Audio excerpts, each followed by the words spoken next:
good morning, and welcome to the Keeper of the Jewels podcast, where you celebrate the richness of Black history, Black culture, and Black excellence. I'm your host, Eric Majette Jr., also known as the Keeper of the Jewels. Today, we have a powerful episode lined up for you where we're going to delve into the captivating and tragic story of Emmett Till, an African American teenager whose death became a catalyst of the civil rights movement because of the actions of his mother. Our esteemed guest today is historian, scholar, producer, filmmaker, Keith Beauchamp. I'm really excited because this is an amazing day for me because I'm actually meeting a mentor for the first time. He knows now, obviously, because he's watching. And I think I did briefly tell him that his documentary that everybody needs to get, the untold story of Emmett Louis Till, in 2005 was inspiration for me to actually start my journey for documentary filmmaking. It was because of him and the project that he did that was it was such an honor to see him interacting with Emmett Till's mother, one of our sheroes and just amazing mothers of the movement. You guys have to go out and see it. But because of him, I actually entered into a contest that was going around for HBCUs, which was called the National Visionary Leadership Project with Camille Cosby and Renee Poussin. And I entered that contest the first year, which was 2005. I actually placed third place in the country. And I did that on gospel singer Sarah McKissick. She was a member of the Caravans with Albertina Walker and Shirley Caesar. And the second year I actually entered, we won first place. And it was because of that example that Brother Keith placed in my life that he had no clue that he was going to influence me. But it's amazing how someone fulfilling their purpose can actually allow someone else to see themselves as something other than what they are, and actually opened up another possibility for me, which really started me off into my purpose. So without further ado, I'd like to add my special guest here with me, Brother Keith. Wow, Brother Eric, thank you for having me on your show. And thank you for this wonderful introduction. I did not know that I could be an inspiration to one such as yourself. But thank you so much for the introduction. Absolutely. It's definitely a pleasure. You've done so much.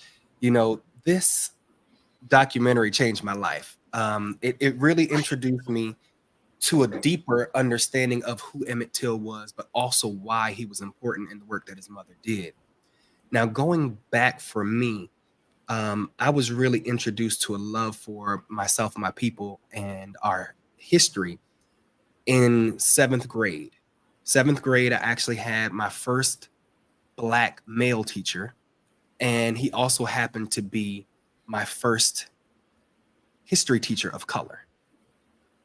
And when I tell you representation means everything for us as a people, and most of us don't understand that fully until we actually have those experiences that will prompt us to understand why it's important.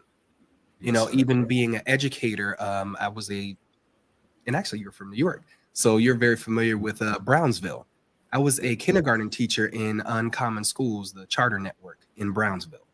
Wow. And representation was everything for them.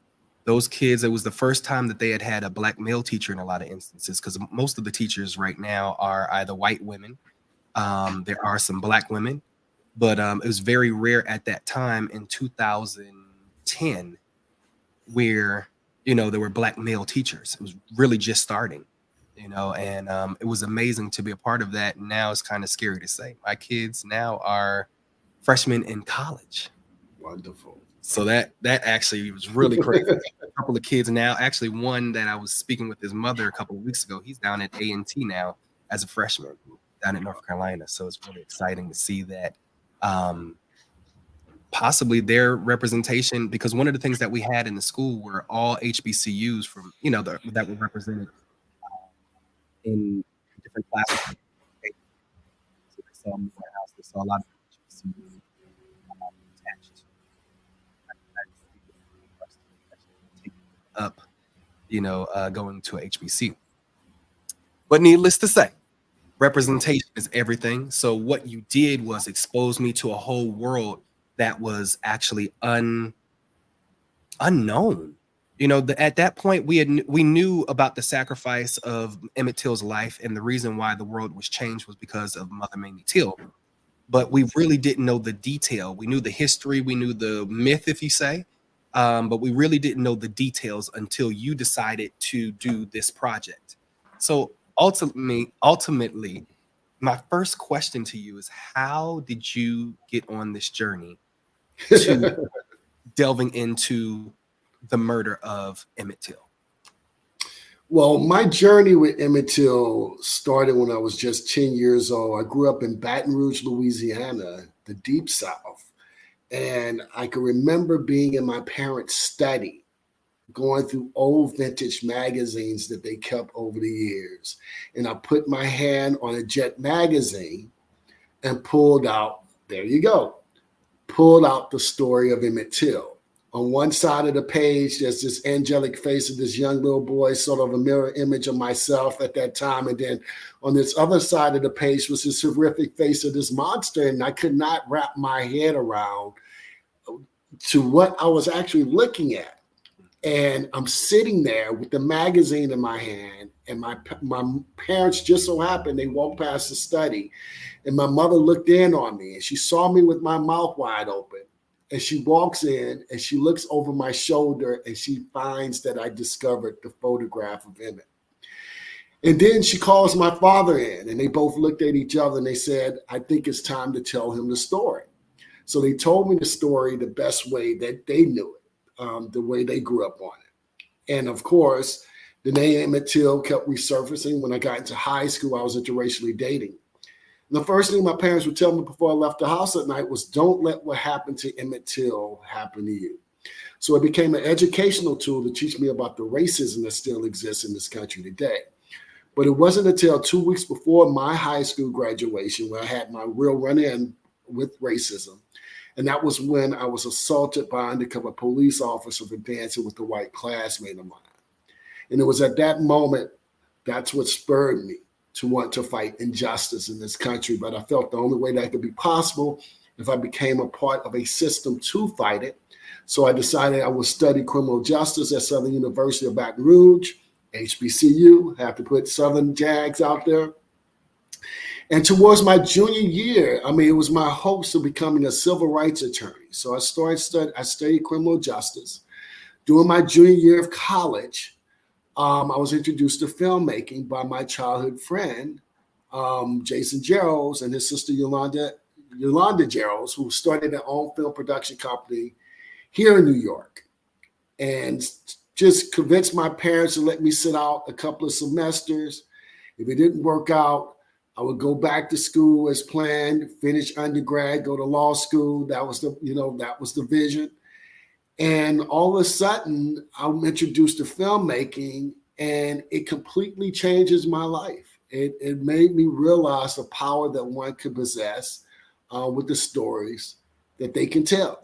And so I was asked at a company meeting if there was a story that I want to tell, what would that be? Of course, the name Emmett Till came to mind. And so that's how the journey started. But I knew that if I tackled the story like Emmett Till, I needed to make sure that I included the people who were involved. One person in particular, the mother of Emmett Till, because I would have never touched the story if I didn't have her blessings. And at the time, Eric, it was interesting because we're dealing with the same conversations that we're having today about appropriation, who are telling our stories. And we had those same discussions in the early 90s.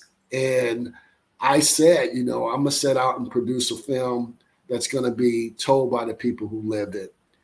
And thank God, after, I have to say, failed attempts to produce a feature film on Till first, I found myself producing the documentary, eventually using it as a stepping stone to possibly get the case reopened with the encouragement of Mother Mobley. And so that was just a journey within itself, trying to really figure out what my path would be. You know, I set out on a, you know, to tell a story that I heard about as a child. Never looked at myself as a filmmaker. I call myself, even today, an unintentional filmmaker, because this is not something that I actually wanted to do. You know, I wanted to be a civil rights attorney, and filmmaking fell in my lap. And of course, I found a newfound love with the craft of filmmaking, but it wasn't something that I was looking towards doing. But it was, you know, meeting Mother Mobley. I met Mother Mobley in early 1995 when as I stated, I decided to take on the story, but I could not move forward unless I had her blessings. And I had a side job, like many of us do when you start off in the film industry. You don't just jump in it and the film is your life and you're doing it every day. You got to make ends meet. Of course, you got to eat. So I was, you know, I had a sort of a corporate job at Estee Lauder headquarters here in New York. And on the weekend is when we did the film stuff. And, you know, while at the job, I made the decision to do some research on Mother Mobley, the late Mrs. Mamie Till Mobley, I should say, to locate any information I could find on her, because I wanted to contact her and tell her what my, you know, mission was, which was to tell the story of her son on the big screen. And so I went online, you know, while at the job, unlike anywhere else. I mean, now, you know, we were dealing with web pages then. Now you have websites. So it gives you a little time frame, you know, the era. And I picked up the phone. I said, look, I located the Emmett Till Foundation webpage, in which had her contact information on it. And I took the number and I called it. And as soon as she picked up the phone, I quickly hung up in her face. And that was shocking. And I know, I'm sure for your listeners and those who are watching would think that's shocking too, but I was young. I was, you know, in my early 20s.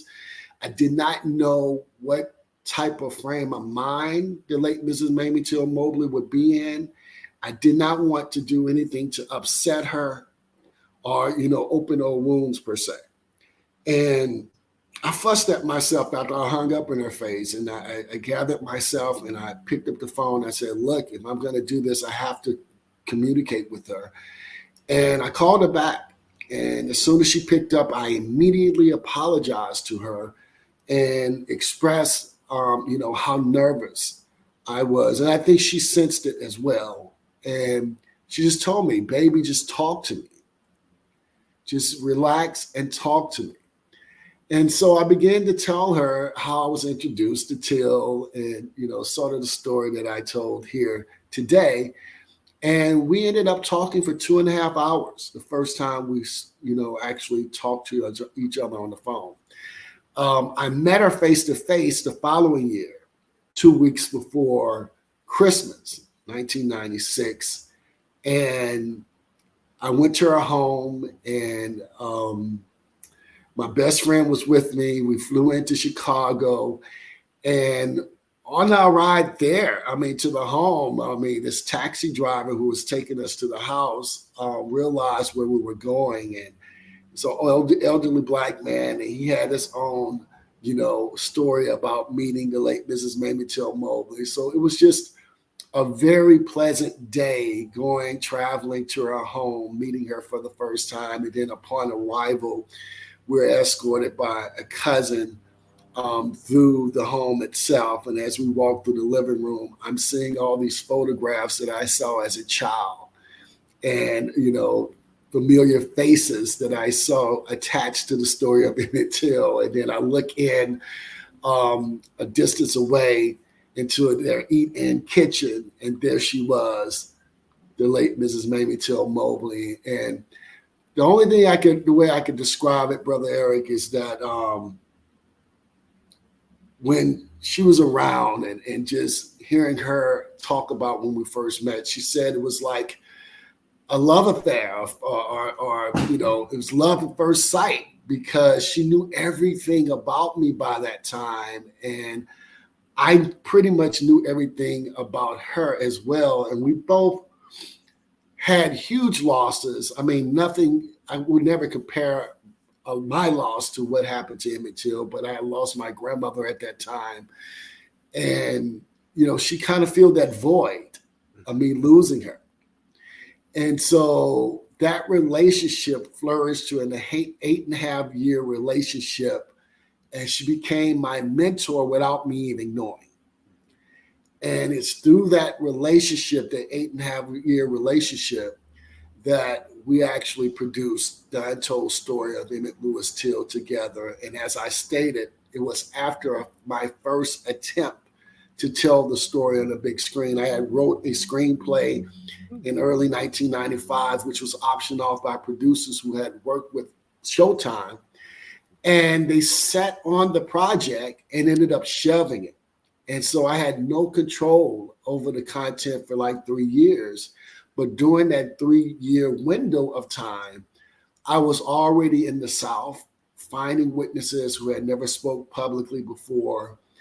And it was through, this discovery that Mother Mobley, encouraged me to use, the materials, information that I gathered, to put it into a documentary that we hope will lead to, of course, the reopening of the case. And thank God, to our surprise, and maybe not hers, because she first saw this before I saw it, we were able to get the case reopened in 2004. But unfortunately, 1 year after her passing. Right. So that is perfect. That's a perfect segue into just kind of going in more. You touched on it, but I really kind of want to focus in a little bit more. Yes. While the film was being optioned, you said you were now going through the South. What was your... Oh, actually, yeah, we didn't go into this, so I kind of need to preface this. Okay. Some of the viewers don't realize or don't know that our pre-talk, we were just going over it. I found in my research that you actually had a show on ID Network, that actually Yes. you had been tapped by the FBI to the Civil Rights Division to collaborate on cold cases, which led to an amazing situation and presented you the opportunity to host a show on these cold cases. Yes. So with that being said, you're now also, with your lawyer mind, even though you may not have went to law school, already in that mode. So you are a researcher, kind of like, and I see so much of myself in you in that sense. Like, this is really amazing, because you have to be, you really have to be a researcher, a detective. That's the best word for it. You have to be a detective when you're going through and trying to find out these stories to tell, because a lot of the stuff is not even available. And we're dealing with trauma of Black folks that have been marginalized for, hundreds of years. And that mentality passed down. So I'm imagining in my head, you're going through the Deep South right now. We're talking about Mississippi, which is still and sometimes considered back in the 1800s with some of the stuff that they are doing, to our people. So you're really getting into people that have been suppressed and oppressed and have not told this story or their account of this story to anybody. Yeah. What was that like, encountering these people, or even trying to court them, or even get them to open the door or answer the phone? We're talking about people that have been with Money, Mississippi, all that area has just been, they're still under subjection of the people that ruled the area, if you will, to this day. The family. It's just so much. But please touch on that and kind of my collaboration with the federal government only came after my work with Till. It was the success of the reopening of the Till case at that time that prompted the federal authorities to talk to me about other civil rights code cases. But this was also a promise, which I gave quite a few promises to Mother Mobley. But this was something that she inspired me to do herself. Because in 1955, during her son's case, she received overwhelming support by the media. And what I mean by that, she was everywhere. If you know the story of Emmett Till, many would say Till started the media revolution in this country. And so, she always felt guilty. This is why this woman was so special. She always felt guilty that at the time of Till's lynching, that she received overwhelming media support when other families did not receive the same thing. And so she always said to me, Keith, if you're able to press this case forward and you have an opportunity, please tell the stories of others who lost their lives throughout the civil rights struggle as well. And so all my body of work has been based off of the things that I promised Mother Mobley I would do. And, just this whole relationship with the FBI, how that came along was amazing because, they were shocked at the reopening of the case that they, someone such as myself, a layman at that time, could actually find witnesses who were still with us for a case that was nearly 50 years old. And they realized at that point that there's a greater possibility that other cases will have a similar result in terms of finding witnesses and information and evidence that can be used to bring perpetrators who are still with us to justice. And so it was through the relationship that I had with, of course, the FBI. Behind the scenes, we talked about what can be done. We were able to identify a number of cases that we wanted to review to see if they warrant new investigations or possible prosecutions. All that fell in place. But to answer your question, going into Mississippi, in particular the Mississippi Delta, in the early 90s, it was as if time stood still. It was still sort of the 50s in many ways, or even the 40s. And I can honestly tell you, even today, it's still considered to be the cotton curtain of America. And what do I mean by that? Well, in 1955, Mississippi itself was known to be a free state, which meant that no outside influences could come in to intervene on anything that happens in the state of Mississippi. Unfortunately, a lot of these places in Mississippi still exist, and the Delta is, one of those places. And so when I got into Mississippi in 1995, early on in 94, people were forbidden to even say the name Emmett Till. And when you walked up to people and asked questions, in the community, no one would speak to you about the story of Emmett Till because they were afraid. Many were afraid because they knew the perpetrators. Some of the perpetrators were still alive. And of course, me being a layman, I didn't know any of this. I'm young and I'm going in and I'm asking questions and reaching out to people and stopping people on the street to see if they knew anything about Emmett Till. And I realized that was going to be a huge obstacle that was going to be in my way that I had to, overcome, was to get people to trust me enough to tell them their story. So I had to throw the filmmaker hat aside. I didn't realize I was a filmmaker as of yet, but when I began to get people to speak to me, I knew that it was very important for me to capture them on camera because I wasn't sure if I, would leave and come back, they would still be with us because they were up in age. I simply thought I was just taking down interviews and realizing later on they were depositions. Right. And So let me so ask having all this material, you. you know, before me, and having that failed attempt of the feature film, the narrative film, that's why Mother Mobley encouraged me to Mm, produce the documentary, because I had all this material and people on camera that I could use in the piece. And that's what happened. gotcha. So who was the first person that you tracked down when you went down to Mississippi? Oh man.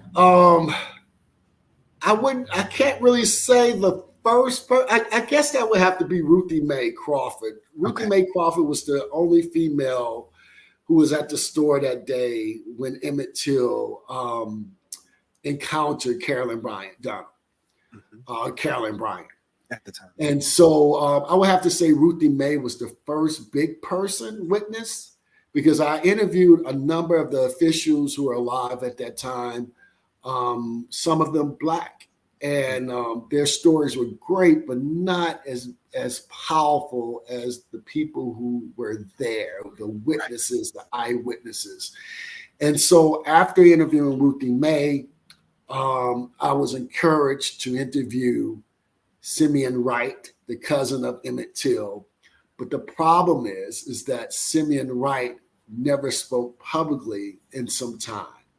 And even the late Mrs. Mamie Till Mobley, Mother Mobley, used to say to me, Keith, if you could just get Simi to talk, Mm, I think you're going to get all the answers that you need about the case. It took me 3 years to convince him to talk to me. And when he finally opened up to me, that is when the floodgates opened up of me finding witnesses after witnesses, who was involved with the case. And so I would have to say the late Simeon Wright was my missing link to mm. getting the full story of Till. I interviewed Reverend Parker as well, but it was Simeon Wright. Getting him to open up, was the key thing to getting the answers I needed to push this case forward. Okay. So staying right there in that vein,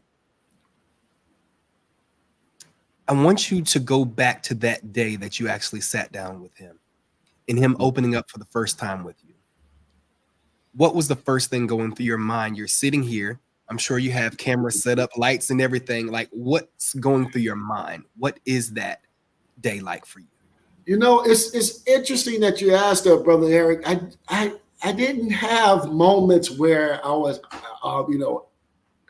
blown away, or should I say, overwhelmed by those moments. I think the only time I felt that is with Mother Mobley, because she was someone who was able to reach me in ways that I never could imagine. I mean, I had never had a woman who could speak, and you feel the words that are spoken. And that's what she had on me. And when I interviewed everyone else, it was exciting to interview them, but I didn't quite have that feeling of an impact, because remember, I'm still young. I'm this sponge. I don't think people realize that I was in my early 20s at this time, and I'm doing all this work, interviewing people, not knowing exactly what the outcome would be.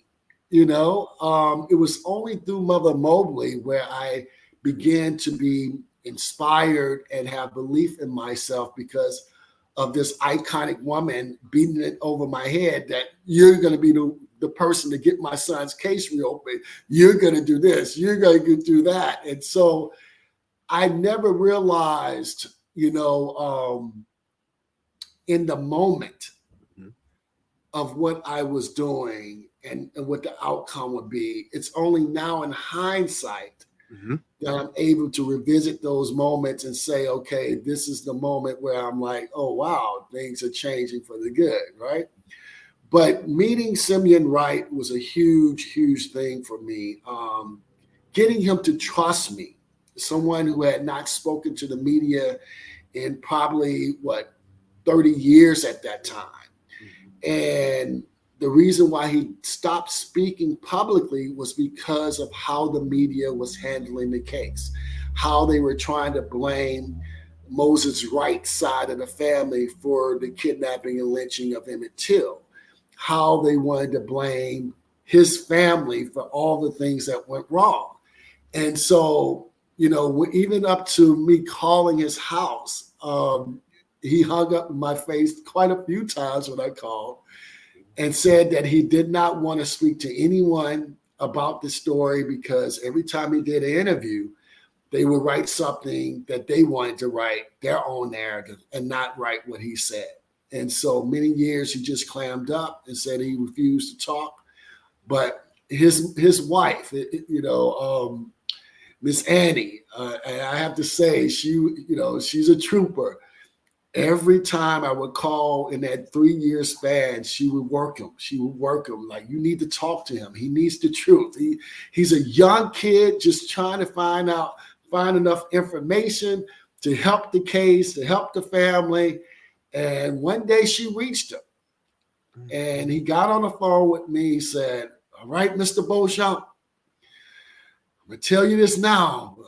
I'm going to start talking to you. And you got to be truthful with what I say. And you got to make sure you come up with your own narrative. Because if you come up with your own narrative, you start writing the things that you want to write, then it's going to be a problem. And so we ended up becoming extremely close. And just like Mother Mobley, I worked with her for 8.5 years until she unfortunately passed away. Simeon took her spot right after, being that he was the next of kin.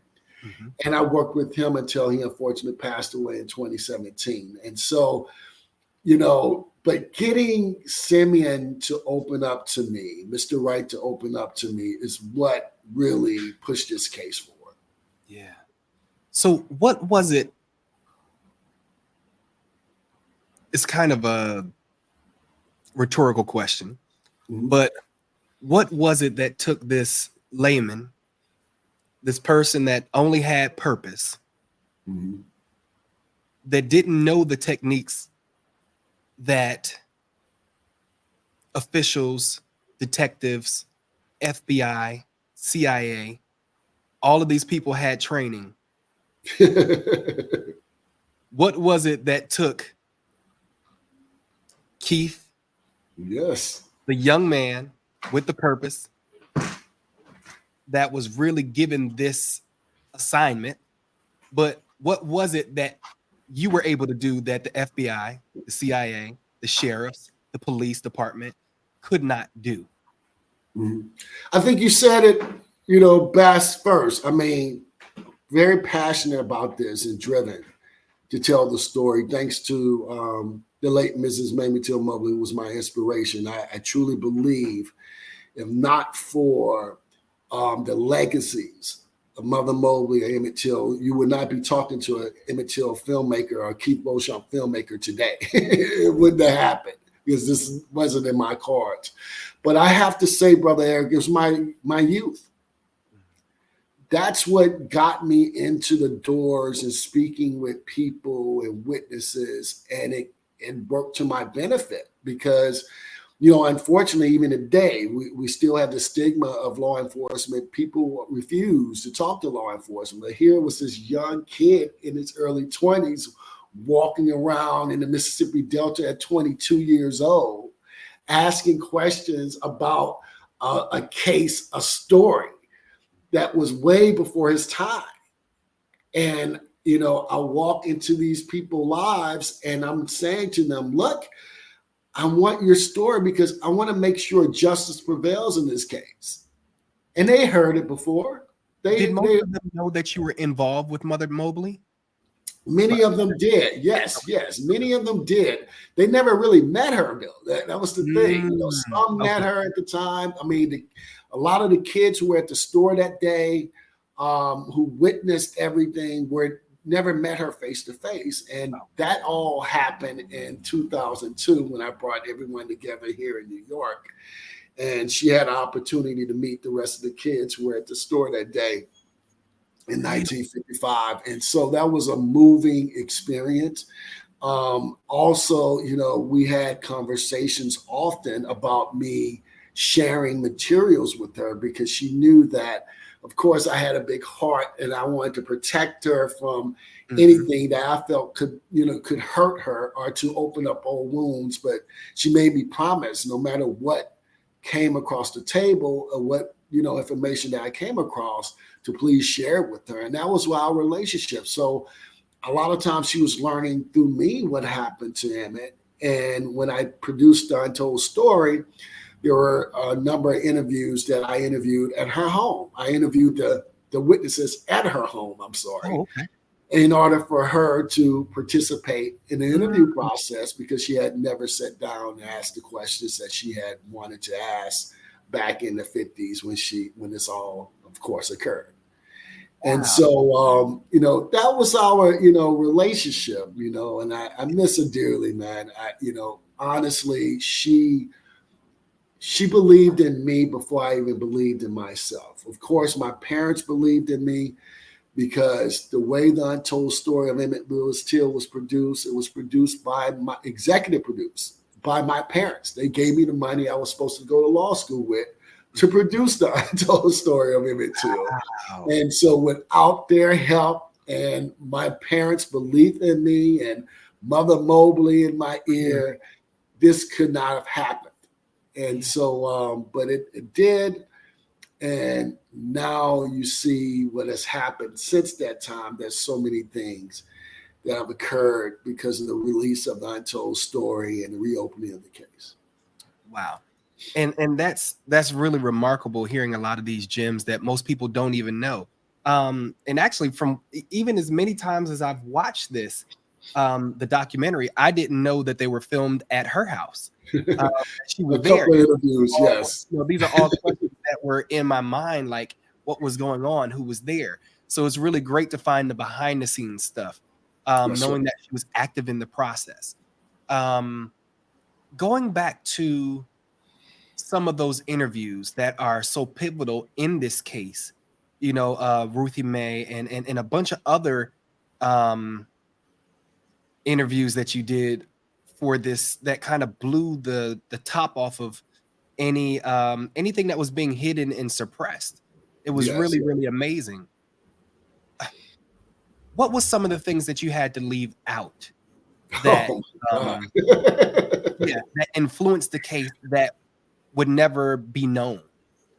Well, the thing is this. When I first conducted the interviews and pieced together the doc, our mission, first and foremost, my mission wasn't just about telling a film. It's about getting justice for Emmett, and that's what it was about. I hosted a screening of my first rough cut of the Untold story at the Cantor Film Center on November 16th, 2002. And this is when I brought Mother Mobley into town and the witnesses, and they all came together. And we had this great night of screening the Untold story. And it was so huge. And the reason why it was so huge is because I have to tip my hats off to Brent Staples, who wrote an editorial on me for the New York Times. Before he wrote it, we were sitting in the studio and I was editing the piece that I was going to screen, the work in progress. And he decided he wanted to come sit in on this, on the process and see some of the interviews. And he told me, after he saw some of the material that I had gathered, the interviews I gathered, he said to me, I'm about to write something that's going to change your life. And I didn't, think anything of it. I'm like, yeah. What a little article was going to do about me and Till, right? But I didn't realize at the time, New York, as you know, is the media capital of the world. And if they start talking about you here in New York, it's going to go worldwide. And I was just lucky to have someone like Brent Staples to sit in on one of my editing sessions. And he was impressed by the material and of course, the interviews that I was able to get from the witnesses. And he felt strongly when he saw it that I would probably have a chance to get the case reopened. And he wrote the article that reflected that. And so by the time that weekend came around, everybody was talking about Untold Story. And so people attended the screening. We were supposed to have one screening that night, ended up having two screenings that night. But it was the first time in many, many years that Mother Mobley had an opportunity, a platform to address the public and address them and letting them know and understand what she wanted, which was justice for her son. And we had hoped that this film would be an impetus to that. And so that night we hosted this screening. I mean, everything took off from there. I started receiving calls from the federal state authorities, wanted to see if there was a way that I could start giving them information on the case that could, they could review to see if they could, perhaps see if there's a reason to get the case reopened or reopen the case, I should say. And I held the material from state authorities at that time because I was warned by Mother Mobley that I shouldn't hand over my materials to the state of Mississippi because she didn't feel that they were going to be on up and up in terms of making sure justice is going to be done. At the time, you had an attorney general by the name of Michael Moore, who wasn't a fan of revisiting unsolved civil rights murder cases at that time. So I held the material until I piqued the interest of the federal authorities a little bit more. And that's what happened. I mean, a lot of people had come into my life to assist at that time to help push the case forward. Members of Congress, members of the city councils around the country began to pass resolutions in support of my efforts in getting the Till case reopened.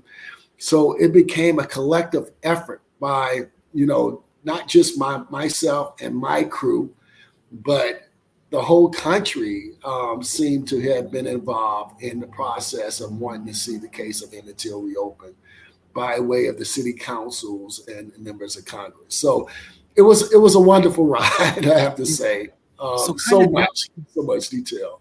Delving more into that, what does that look like when you get a case reopened that's been closed for 50 plus years? What is that process? What happened during the process?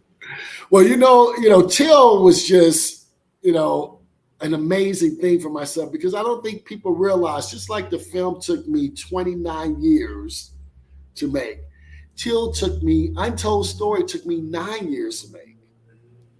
And the reason why it took so long is because I had to gain the trust of the witnesses themselves, and it wasn't going to happen by me putting pressure on them.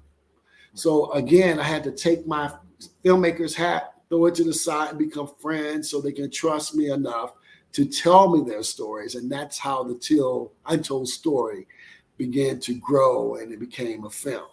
But other than that, man. Well, I mean, more so the process of opening that case. The case itself, when I got word, when we started speaking with federal authorities, myself and the late Alvin Sykes, who's a close friend, activist who worked alongside of me, we formed the Emmett Till Justice Campaign a week before Mother Mobley passed away. We were urged to work together to press this case forward by Ted Shaw of the NAACP Legal Defense Fund at that time. He was the president, director. And so through Alvin and I pushing and hosting screenings from everywhere to the United Nations, all the way to the National Press Club, to all the city councils getting involved and passing resolutions. My mother is a Delta. She's a Delta deer, so the Deltas got involved. So sororities and fraternities began to galvanize behind my efforts. Deltas, in fact, wrote a resolution in support of the reopening of the case. And that resolution, which represented 250,000 members, actually went directly to Ashcroft's desk. And so one of the things when the case was reopened in 2004, Attorney General Ashcroft mentioned this resolution that was written by the Deltas that actually prompted him to take a closer look at the Till case. And Wow. so, you know, I'm at home. I get a phone call at 8 in the morning that from a reporter from CNN asking me, am I watching, and congratulating me. And I'm like, what's going on? You know, he woke me up out of my sleep. And I'm like, what's happening? He said, Keith, you did it. And I'm like, what are you talking about? Oh, did what? You're not watching CNN? Turn on the CNN right now. Turn on the CNN right now. Bam. The Till case is open, reopened by the federal authorities. And so it completely blew me away because it blew me away, I have to say, Eric, and it was also bittersweet. It was bittersweet because Mother Mobley had passed a year before. And finally, the thing that she wanted, the thing she said was going to happen, is happening. And so I'm in the midst of all this, and my life changed. Although it took me 9 years, it was a journey, right? My life changed overnight. And that's when my whole identity of Keith Beauchamp was gone. It was Emmett Till, filmmaker, at that point. And so, but the wonderful thing about the reopening of the case is that I was made a part of the investigation as well. Okay. The authorities didn't push me away. They could have easily said, no, you did your job. Just give us the information and we'll move forward with it. But they didn't do that. They wanted me to be actively involved in the investigation. And so I was part of the investigation from the reopening all the way to 2007 when it went to a grand jury. So they kept me involved because of my overwhelming knowledge of the case. And I worked closely with Dale Killinger, who was the lead agent on the case, who's a close buddy of mine, even today. We still do a lot of work together. But it was through, of course, these chain of events, the reopening of the case where the Justice Department and FBI saw something in me that I could possibly assist them with. And that's how that relationship started, because they kept asking me, what more can we do? What can we do besides Till? And I'm like, well, there's other cases of people, who lost their lives through the civil rights struggle, who families are still looking for justice too. And so out of that relationship, in return of me helping them, assisting them in these cases, they allowed me to produce television series. And so my first series was Murder in Black and White for TV One, which was hosted by Reverend Al Sharpton. That was my first television series. Came out in 2007, I believe, 2008, around that time. And it was a cross between Unsolved Mysteries and America's Most Wanted. Okay. And so I profiled cases in collaboration with the FBI on that. And then I went to the History Channel, and David McKillop was running development at that time. And I went in to meet with him, and I was practically begging him to give me a show. And he was like, I'm going to give you a show, but I need you in front of the cameras. And that became the formula. It was called Wanted Justice. Johnny May Chappelle was a special that I did for the History Channel in collaboration with the FBI and Justice Department as well. And they had me in front of the cameras, man. And that became the formula that would later become the Injustice Files for CBS. And that alone is a story within itself, because the only way that I was able to get a show on, with the help of CBS, was by way of one of my mentors, and I had many along this journey, Ed Bradley. I was featured on 60 Minutes because of my work with Till. And during that time, Ed Bradley and I got really close. And he was very instrumental into helping, Untold story be released, because I had over $200,000 worth of footage alone, archival footage, alone in the Untold story documentary.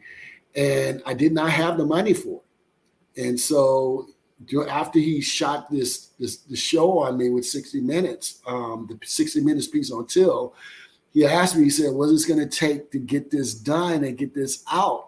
And I said to him, look, I have all this footage that I can't afford, but it's from CBS. He picked up the phone, called CBS Archives. They released it to me for perpetuity for free. Oh my God. So we were able to get it out thanks to the late, great Ed Bradley. And he said to me, he said, Keith, if you ever find yourself serious about being a filmmaker and doing this work, you always have a place here. He ends up passing away in 2000, I want to say 7 or 2008. It must have been 2008. I can't remember exactly, but he planted the seeds for me at CBS. And I was on the street walking one day, and I bumped into Jeff Fager, who later becomes CBS News president. And he was also executive producer at CBS 60 Minutes at that time. And he was like, Keith, come to my office. Let's have a talk. We all been watching your growth. You have this relationship with the FBI. I want to see how we can help. And I go to his office, didn't have anything with me. I just sat down and we met, we started talking, and he was just telling me how everybody's been watching my move over the years and the things I've been doing. He see now that I find, filmmaking and, serious. And he said to me, what can we do to help? And I was begging him to carve out 5 minutes of 60 minutes for me to be able to introduce an unsolved civil rights murder every week. Didn't know how the formula and, the protocol and what they were doing, how they produced the show. And he was like, that's impossible. And he explained why. And then I was like, well, maybe I don't have anything. He was like, no, you do. What do you have? What do you want?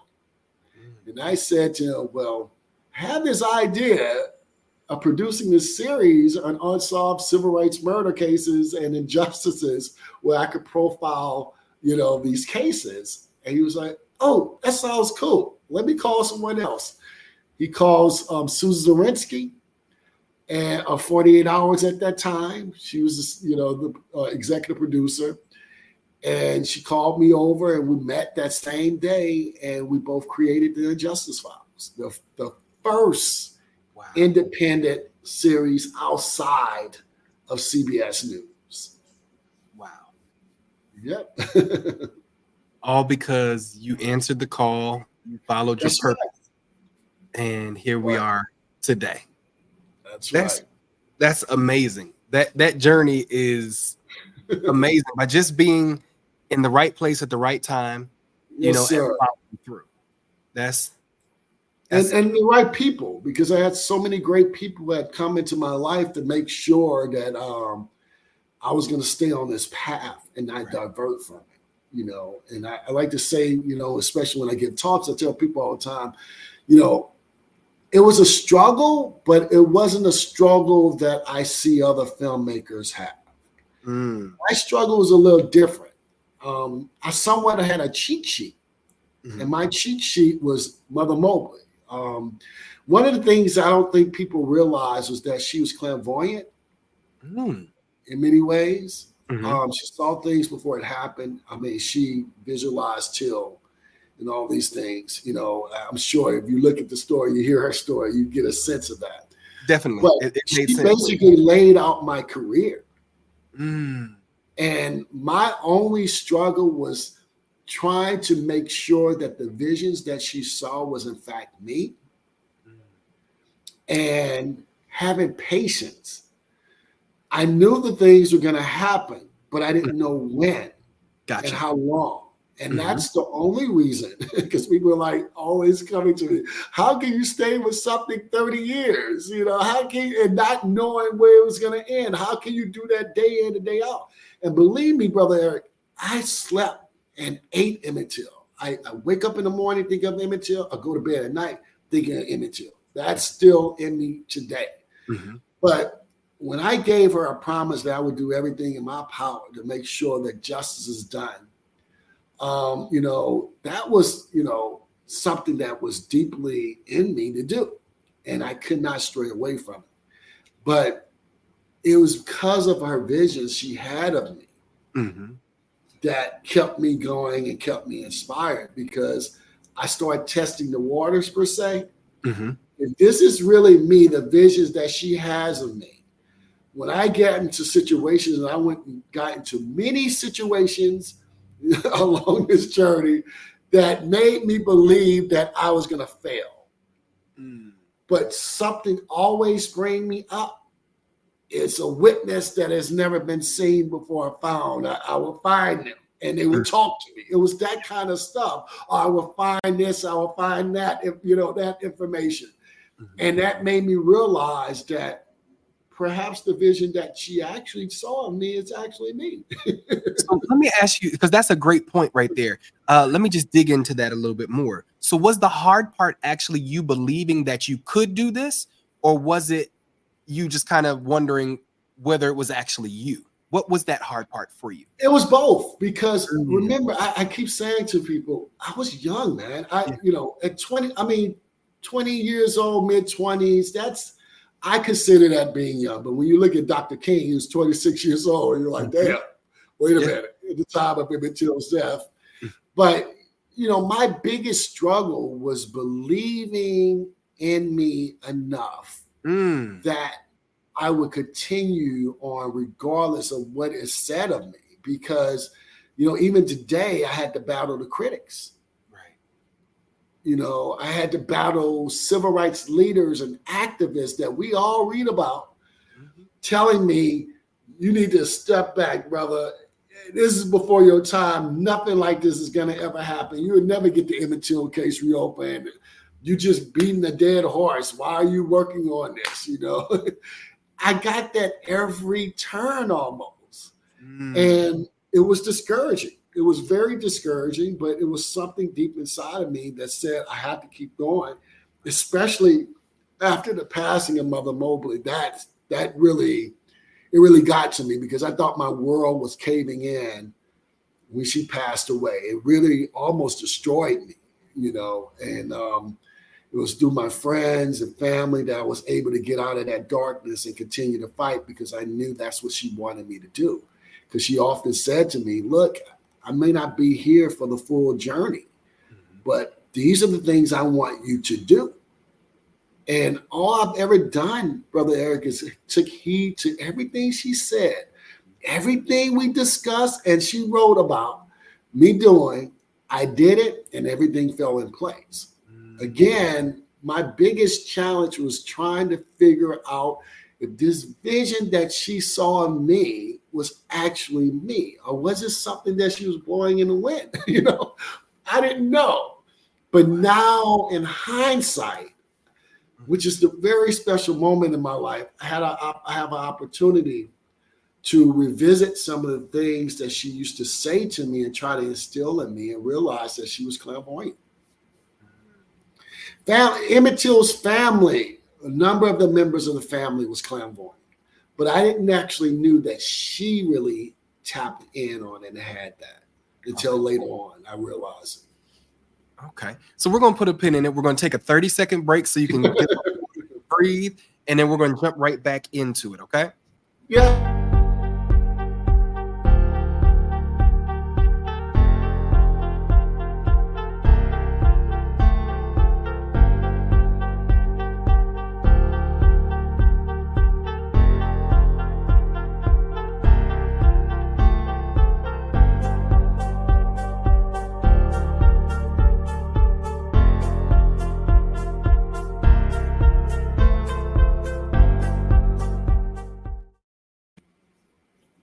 Thank you so much for sharing this time with us. Like I was just typing you in the actual chat just to kind of give you like a heads. Like, this is going beyond what I could have even imagined.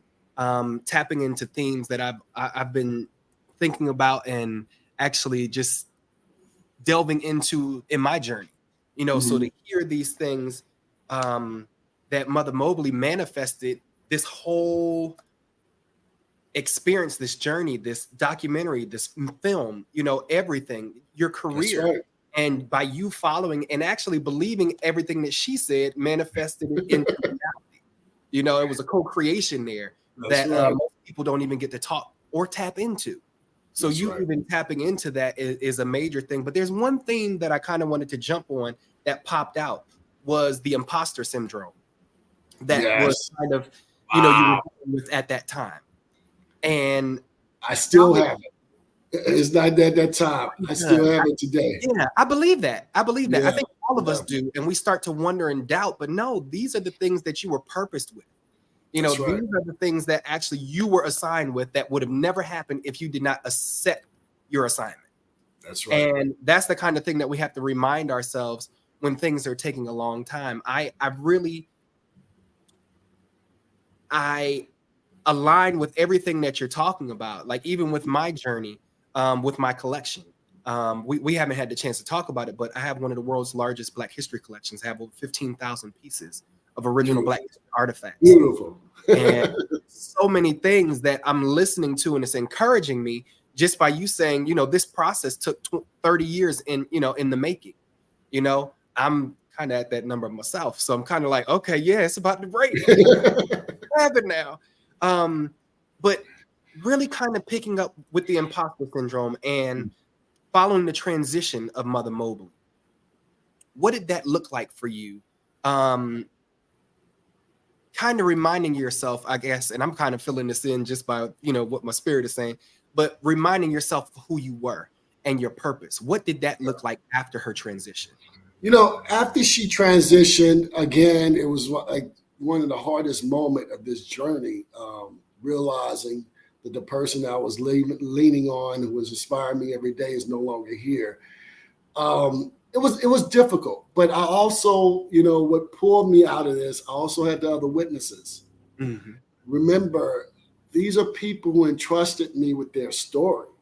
And so I came to them saying, look, I'm going to do everything I can to make sure this case is reopened and the family get justice. Everyone gets justice. Your story gets to be told, right? So I had that on my shoulders as well. And I could not, allow myself not to move forward, knowing that these people entrusted me with their stories. And many felt I put their lives in danger because people who were involved with Emmett Till's murder at that time were still alive. Right. And so, I had to snap out of it. I finally snapped out of it when I started dealing with the federal authorities and the cases moving forward. But it was a very difficult situation. And yes, the imposter syndrome thing, I don't think it ever leaves you, I guess. For me, I felt a lot of guilt because I was put on this pedestal as this great filmmaker without, I feel without even really trying. There's people who have gone to school for filmmaking. I didn't go to school for it. It was hands-on experience. I just fell in love with, Till at an early age. I always felt he was my kindred spirit. I could always identify with the story. And when I finally had a chance to tell the story by the people who lived it, man, I couldn't push back at that point. I had to keep moving forward. I couldn't stop. And so, it's still a remarkable journey. My journey is not over with all that has happened. Time now is a time for reflection for me. It's a time that I'm trying to make this transition in terms of claiming my personal identity again versus the Till identity that I've been living with.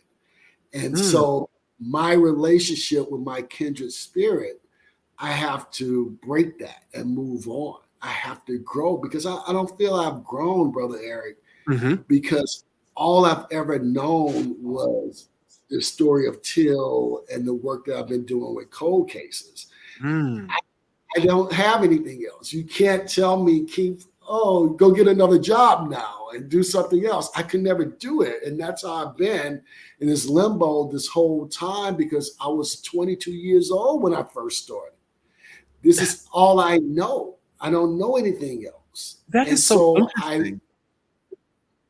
And so I see it as a drought or limbo, and everybody else is seeing it from the outside. Like for us, you're just getting to the quote unquote pinnacle of of your career and your success. So as a creative, I understand what you're saying, but from the outside looking in, everybody's just like, but you're at the top of your game right now. Why would you want to explore something different? I don't feel that. And you Mm-hmm. know, I thank you for saying that. I thank everyone who looks at me in that way, but I haven't reached my full potential yet. Absolutely. Absolutely. And that's the biggest battle that I have within myself, is that I know I could do things much greater now Mm-hmm. than I've done in the past. Yeah. And now I'm trying to do that. And so this is why that separation of what I've only known throughout my career, I have to somehow grow out of that and evolve myself, even though people may think I'm evolved. I'm not. I've been trapped in this world for so long, and I didn't stop because it works for me. Right. I made my own, path in the industry. I'm known for investigating civil rights murders. I'm known for investigating hanging deaths of African American men who, I'm known for all these different things, but I'm so much more. Right. I was going to say, And that's I'm just trying to, yeah. it's just a small part of me, but I'm trying to get out of this mindset, mentally, because I had, conditioned myself and trained myself to eat and breathe this work the whole time, because death is not something that, you should be seeing every day of your life. Right. Absolutely. And Absolutely. that's the darkness that I've been in. All my body of work is about death. Right. And I'm not complaining about it. I chalk that down as, God has given me a gift that I can use to cause change in my own way. And because of this, I have to deal with what comes with it.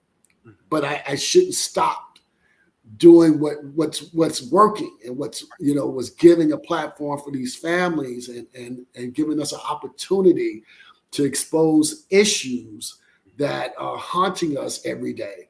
And so, having that mindset is great. And it's only until recently where I started talking to therapists and, about, me as a person and how I've been able to, take on pain. Yeah. The way I've been taking on pain, but not releasing that pain. Therapists are trained to take on other people's pain and it passes through them.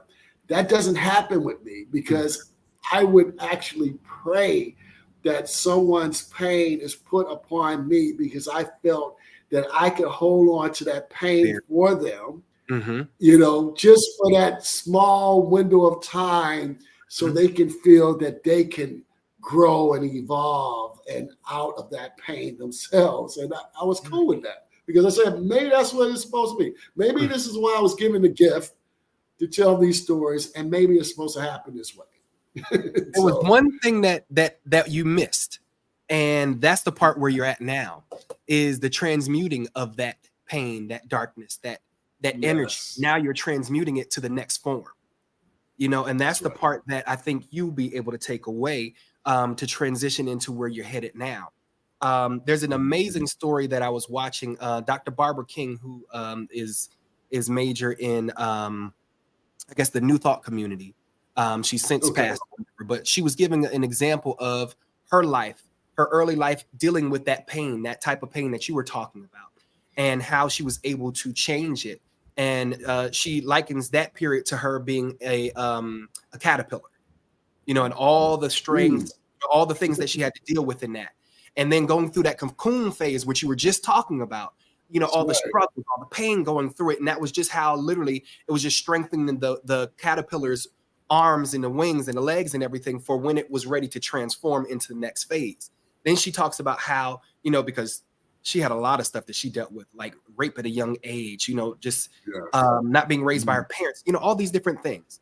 And she talks about after that cocoon phase and her coming out and becoming a butterfly, transforming out of that and transmuting that pain, all that struggle, all those things. And that's the same thing as a story as the caterpillar going through and transforming into a butterfly. Now, one of the things that they say that the reason why the caterpillar actually has to go through that, you know, all the fighting and stuff and all the transforming in that cocoon is that it strengthens its legs, its wings, so that when it does become the butterfly, it's able to fly. And they say that if you come out of that cocoon too early, or if somebody actually tries to cut the cocoon for the butterfly, it won't be able to fly. So that's the same story that I was hearing from you, that you may not actually see what it is yet, but that's the process. That's where you're going. And I'm excited for you to see what's next. You know, it's exciting to see that and to hear that. But also as a creative, I feel that same way. I feel like I'm actually coming out of a, you know, a period of transformation where I'm looking to see what that next part is. You know, for me, it's kind of sharing these stories that I've been entrusted with. Just like you, I was 23 when I started, actually. So I understand, you know, all that. I'm now 40, you know, so I kind of see that process, you know, that you're talking about. I'm like, man, so it's not just me. It's actually great hearing this, but this was what I needed at the same time to actually hear from another creative that I look up to know that this is just part of the process. And I'm really excited. Like there's so much more I want to ask, but I know your time is limited. But I do want to delve into a couple more things before I do let you go. People would beat me down if I didn't ask this next question. Okay. So going into the case, it being ring open, and actually wanting some indictments that never happened. Okay. Yes. So we're going to talk about Carolyn Bryant Donham. One, I want to ask about the confession that was given in this in the book. I forgot the gentleman's name. That was said, that was put out, that was said that she confessed to her part in the you know, in the murdering of Emmett Till. Is that true? Is there any evidence for that? And that is, well, I'm sorry, I'm speaking over you, Brother Eric. You know, I get excited when I get to this point because, you know, we had an opportunity to get justice for Emmett, and we failed. And I honestly tell you that. And I'll go into the reason why. But you're speaking of the book, The Blood of Emmett Till, that was written by Dr. Tim Tyson and published in 2017. And the book boasted that Tim Tyson was able to get a confession from Carolyn Bryant Donham, the woman who was at the center of the Emmett Till lynching. Unfortunately, you know, at the time when it was announced, when the book was published, I knew that it was a long shot that he was able to get a confession. So let me just put that out there because I have a relationship with Dr. Tim Tyson.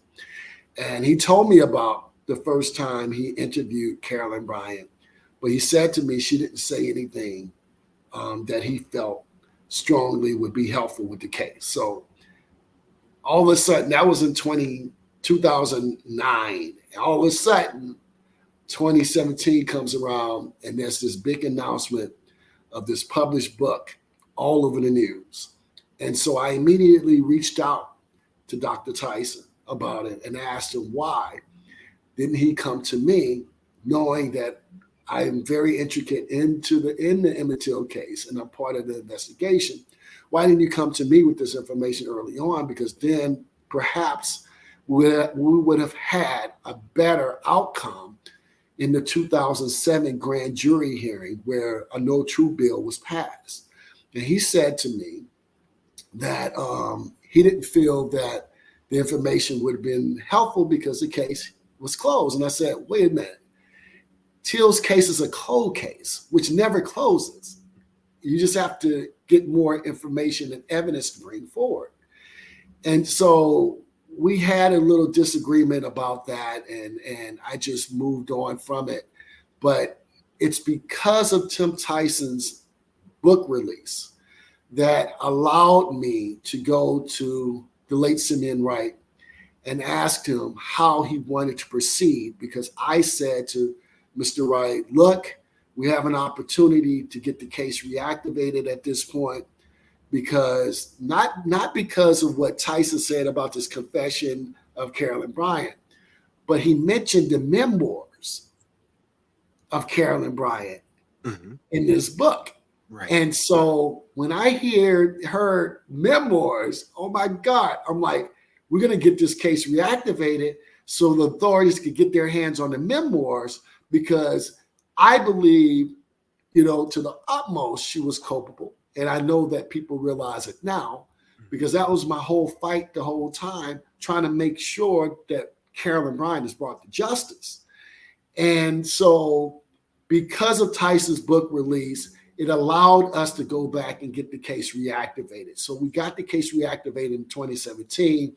News broke in 2018 that the case was reopened. And the reason why we were very silent about it in 2017 is because Mr. Wright was going through his cancer, at which he eventually passed of. And he didn't want this to be public because it would have been taxing on him. And so we all agreed that we would work behind the scenes and be silent, about the reopening of the case. But it was in a congressional report that was discovered by a reporter that this information came out, and then everybody knew the case was reopening again. So, but it was unfortunate. Tyson was not honest. That's what I thought about the information that he retrieved from Carolyn Bryant Donham. I wish it would have been something different, but it wasn't. Now, was it his fault that we failed at getting justice for for Emmett? No, I can't necessarily blame Tyson. Again, it was because of Tyson that we were able to get the case reactivated. But what I was hoping was that the federal authorities would do a thorough investigation alongside of the local authorities to make sure that justice is done. And they didn't do it. And this is the first time that I felt that I was out of sync with those I've been working with for so long in terms of this case, because many of the the leadership as well as the lead investigators on the Till case in 2004, they retired.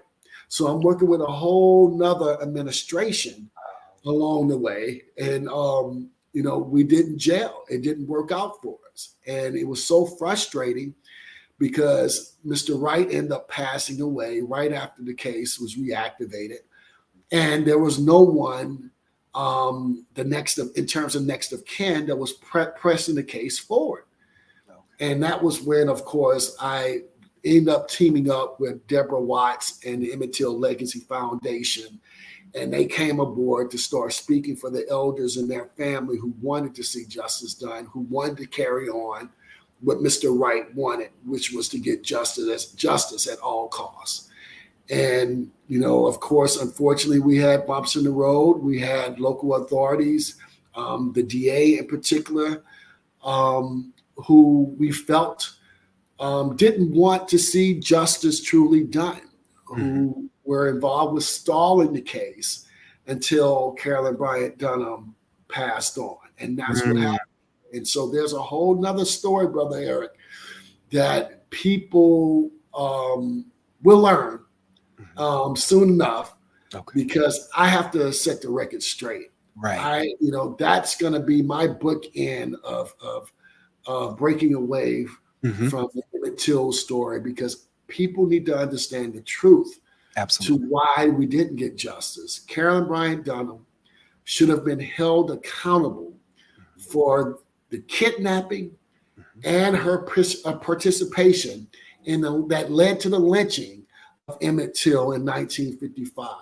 And the reason why she was not brought to justice was clearly this fact of the protection of white womanhood. She was protected in 1955 all the way up to all these administrations to current day. And that is the biggest frustration that I have. To be honest, I've been very depressed over this situation, because we had an opportunity to get Carolyn Bryant in the court of law and hold her accountable for her actions, and it didn't happen. Right. Went through a grand jury, majority are African Americans, DA, African American now. But I think when people just look at the cosmetic or the optics of situations, I think you fool yourself at times. Definitely. Because many of us think because people who look like us are on the other end who have an opportunity to get justice, right? Yeah, we're still conditioned mentally. Yes. And that's part of the issue that I know you're trying to get at. That's part of the thing. We're still sympathetic to our oppressors.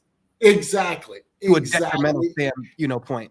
And Brother Eric, that's what happened here. Yeah. From the DA all the way to the grand jury. And don't let me start talking about this administration because, a lot of things has happened this year after the release or before the release of Till. And people knew that it was going to make an impact.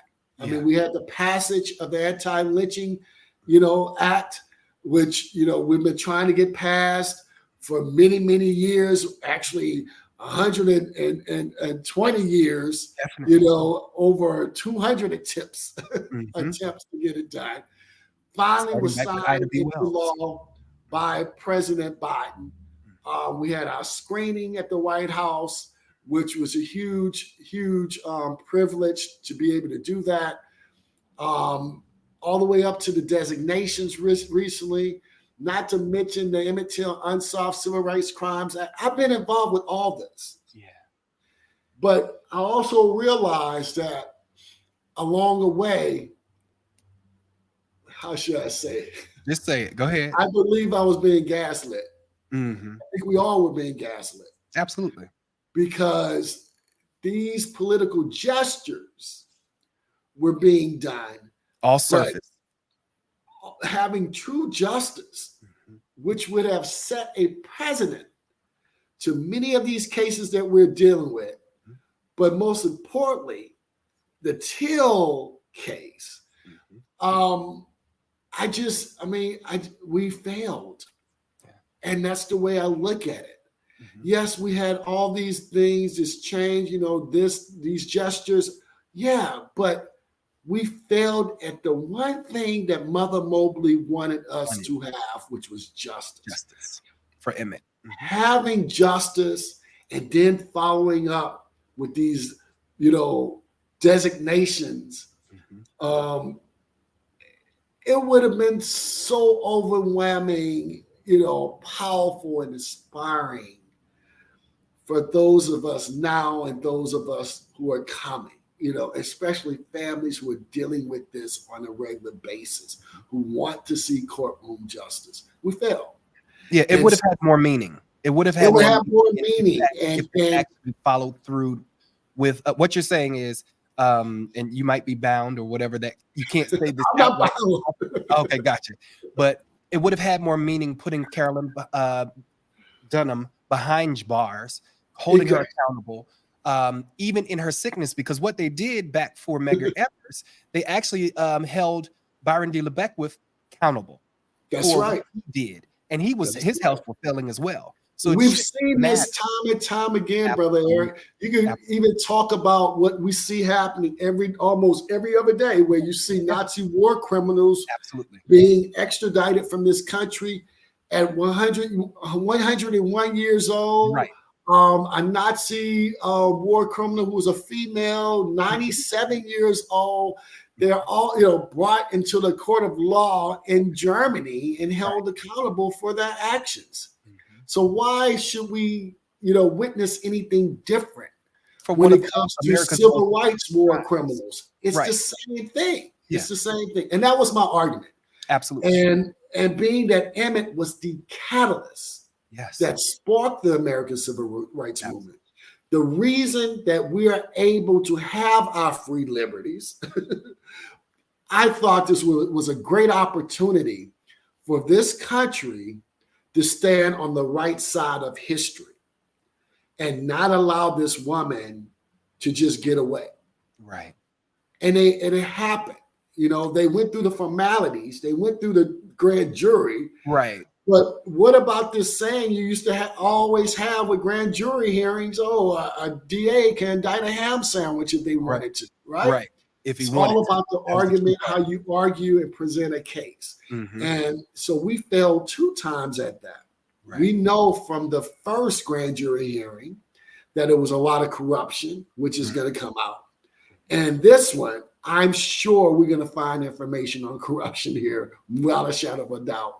And so in time, people are going to find out the truth about Carolyn Bryant and those who were involved with, you know, basically derailing the case. I'll put it that way. And keeping it covered up, essentially. And keeping it covered up, because that's all you're seeing right now. So I'm just hoping, and I think that's my next mission, to make sure that families who are still on the front lines fighting for justice for their loved ones not get put in the same box that I'm in. Right. You know, and it's not just about me. It's about the family. I hate seeing elders in the family who's been on the front lines fighting for justice for Emmett and other families having to conform with whatever the government gives them. Right. We have to stop doing this. We have to somehow break these, you know, how should I say?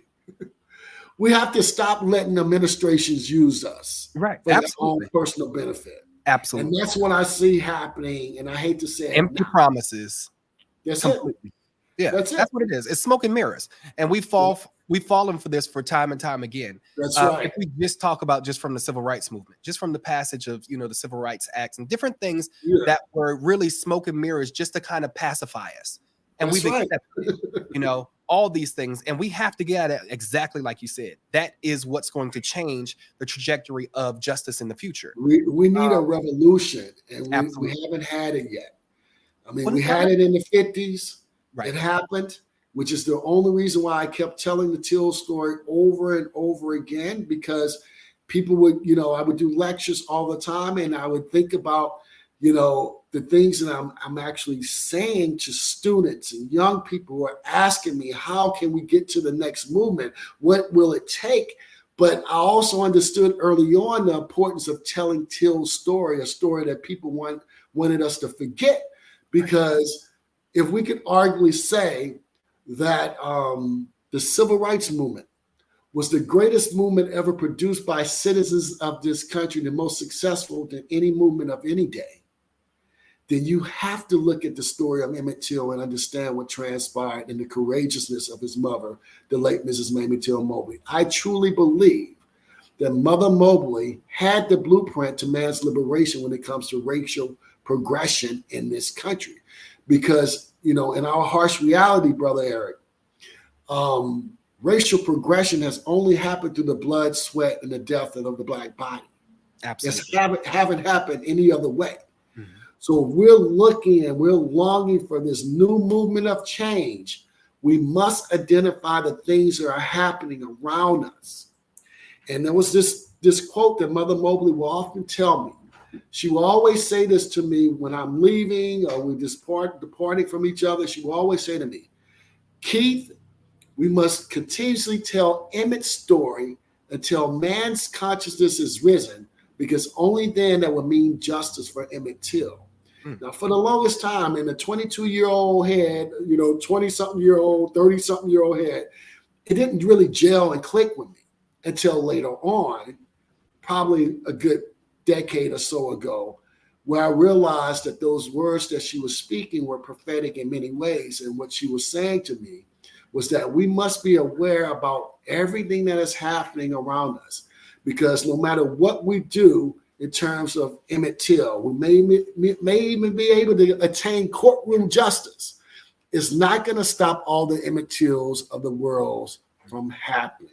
Right. So when we see Black and brown on the streets of America, lives cut short at the hands of those who are sworn to protect us, or even at the hands of white supremacists, we must identify them as Emmett Till. Right. Because those are the Emmett Tills of today. Right. And until we realize that what we're seeing among us is actually legalized lynchings, and we must call it as such. We must call it the way we see it. This is legalized lynching that we're experiencing on the streets of America. Until we call it as such, there won't be any immediacy to change or to, stop things from happening. So it's very important that we understand that. Man, that is phenomenal. And all I heard through that is kind of basically going back to trying to rectify the first sin.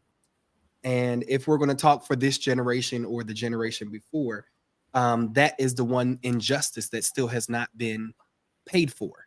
That's right. And what I heard when you said that was incomplete. That's what, and this, the completion of this is you putting out this last piece that's going to close this chapter for this part of your life, this journey in Till, is unfortunately the completion of this is exposing everything that came to keep this incomplete up through the death of Carolyn Bryant Donham. That's right. And exposing those that had a active part in that. And that will complete the cycle. It will expose all those things that were in place, that are still in place, that are supporting white supremacy still to this point. So I think that's the completion for that for you. And that will allow everybody else coming to see the archetype of what we're fighting. Even going back to Garvey, this fight was put in place back then, taking down and suppressing Black leaders.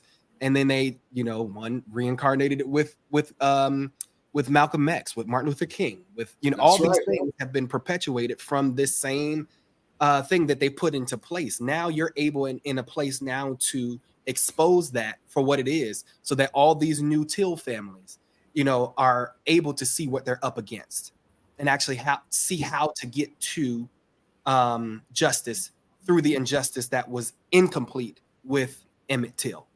Absolutely. And one of the biggest things I started off with, as you know, was to tell the story of Till on the big screen. It was also another promise that I gave Mother Mobley along the way. She always wanted to have her story on a big screen. And, after 67 years at the time, we were able to do that. And so it's a blessing to be able to, although we were not able to get Carolyn Bryant in the courtroom, but it's great that we were able to produce a film to take the narrative away from the murderers themselves and to have Mother Mobley story told on the big screen. And I think that was a blessing. That's the silver lining in this for me, in a sense, that we were able to get this film done, something that she wanted. And now the world is experiencing my shero, my mentor, because all I've ever wanted to do was to resurrect my mentor in film so people would have the same experience that I had when I first met her. To be inspired, to feel like you could take on the world, and you accomplished that. Made me feel like. Yeah. You definitely accomplished that. Before we transition to that, because that's the next part. I'm sorry. One thing I want to ask directly. Can you tell about the lost arrest warrant that happened, that resurfaced in the last couple of years or whatever, that was never executed because they were trying to uphold white supremacy and protect the That's really what it was. Well, the warrant for Carolyn Bryant's arrest, I have to say, was a known thing all the way back to the original reopening of the case in 2004. In fact, that was one of the first documents that I handed over to the federal authorities, that they had a warrant out for Carolyn Bryant's arrest, which was never served. It was in their original FBI records. So we were all aware of this in terms of the kidnapping. And, the warrant was out for her kidnapping, for her participation in the kidnapping. But we were so focused on the murder aspect because we felt we had enough evidence, and we did, that we felt we had enough evidence at that time to bring Carolyn Bryant to the court of law. And it failed. again, it was in the hands of a DA who had to argue the case, and we failed at that. And so when the case closed in 2021, when the federal authorities, after the 2017 reactivation, came out and said, oh, we're going to close the case, and they put all this, all the blame on I have to say, on Dr. Tim Tyson, saying that, of course, what he stated he had didn't really have that information. It kind of upset myself and family members who was in the know of the case. And so they began asking me about the warrant they had out for Carolyn Bryant's arrest for kidnapping, and could we find it? And I, I said it exists. Everybody knew it existed, but we never saw a physical copy. But out of that frustration, we decided to go look, basically. And so we were given access to the courthouse, and I went first to search. Did you preface this? Did you let them know what you were looking for? No, we didn't see anything. I can only imagine. It was out of the frustration of them closing the case down and claiming they did all they can do. They, left no rock unturned, where I got a little upset and said, you know what, let's go search the courthouse and let's see if we could find a warrant of anything else, right? Because nobody thoroughly searched the courthouse. And I knew this because I was part of an investigation the whole time. So what ends up happening with the encouragement of Deborah Watts and a good friend of ours, Melissa Ernest, who's a criminal justice student, they began to pressure me about going to search for this warrant, and we finally went out to search for the warrant, and we got access to the courthouse. I went for the first time, and it was just overwhelming. It was impossible, I felt, for me to find it on my own. So we had put a small team of us together to search. And it was in the circuit court clerk's basement, where within an hour and a half, one of our colleagues found the warrant in the file. And that's how it was discovered. No one had touched it since the 50s. And so, everybody was excited about the warrant. What they did not know is that I was already talking to, friends about the legalities of the case and what else should be found with this warrant, which was the affidavit. And of course, the what do you call, oh my God, my mind just went blank. I'm sorry. Give me 1 second. Take your time. The warrant, the affidavit, and the minutes page. Okay. Because the minutes page would have recorded the information if the warrant was rescinded or not by a judge. And so when the warrant was found, as we were celebrating, I was also very cautious about the pages behind it, which was amazing to have them attached, because it was the affidavit from Moses Wright that gave the probable cause that basically stated that Carolyn Bryant was present, which is why they had a warrant out, not only for J.W. Malum, Roy Bryant, but they also had it for Mrs. Roy Bryant. But they had checks over the name stating that Roy and J.W. were arrested, but Carolyn could not be found.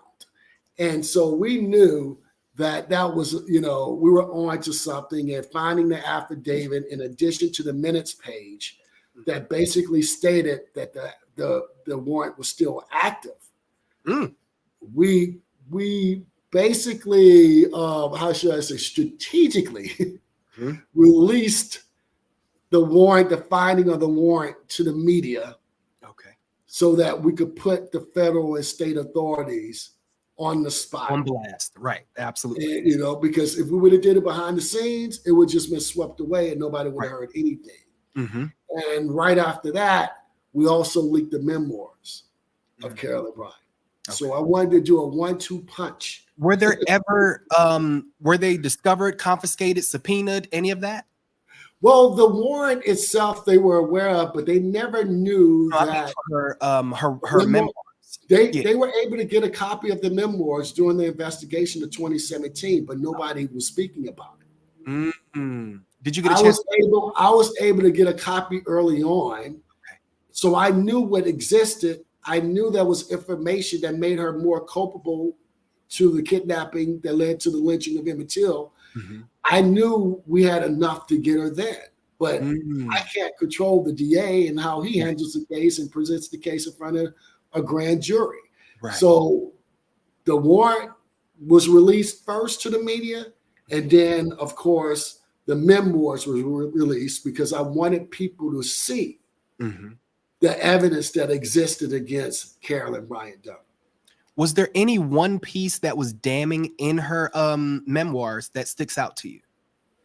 I wouldn't necessarily say in her memoirs, because her memoirs only supported the evidence that I came across early on. What people don't know that is not really public is that before Emmett Till was kidnapped, there were two other kids who were assaulted and kidnapped before him.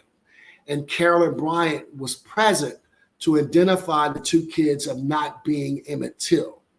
One kid was in the store. He had just come back from Chicago, and he was talking to his mother about being in Chicago, having a good time. Roy Bryant overhears the kid talking about this, and he goes over to the kid and roughed him up in front of his mother. And Carolyn Bryant comes out and identifies the kid as not being Emmett. There's another kid who was walking alongside of the highway that evening when they decided to go after Emmett. And the kid had had jars of syrup and molasses or something in his hand. He's walking alongside the highway. And all of a sudden, you had the truck, Roy Bryant and J.W. Milam and Carolyn is in the cab of the truck. And a black field hand was in the bed of the truck by the name of Johnny B. Washington. And they pull alongside the highway and they grab the kid, tosses him. They ordered Johnny B to grab the kid. Johnny B grabs the kid, tosses him on the back of the truck. He holds his head up to the cab of the truck. And Carolyn Bryant says, "That's not the right nigger, throw him out." So they threw him out of a moving truck. So later on that morning, the following morning, is when Emmett Till is kidnapped. And in the car, Moses Wright said, when they were taking Emmett away, he heard a voice.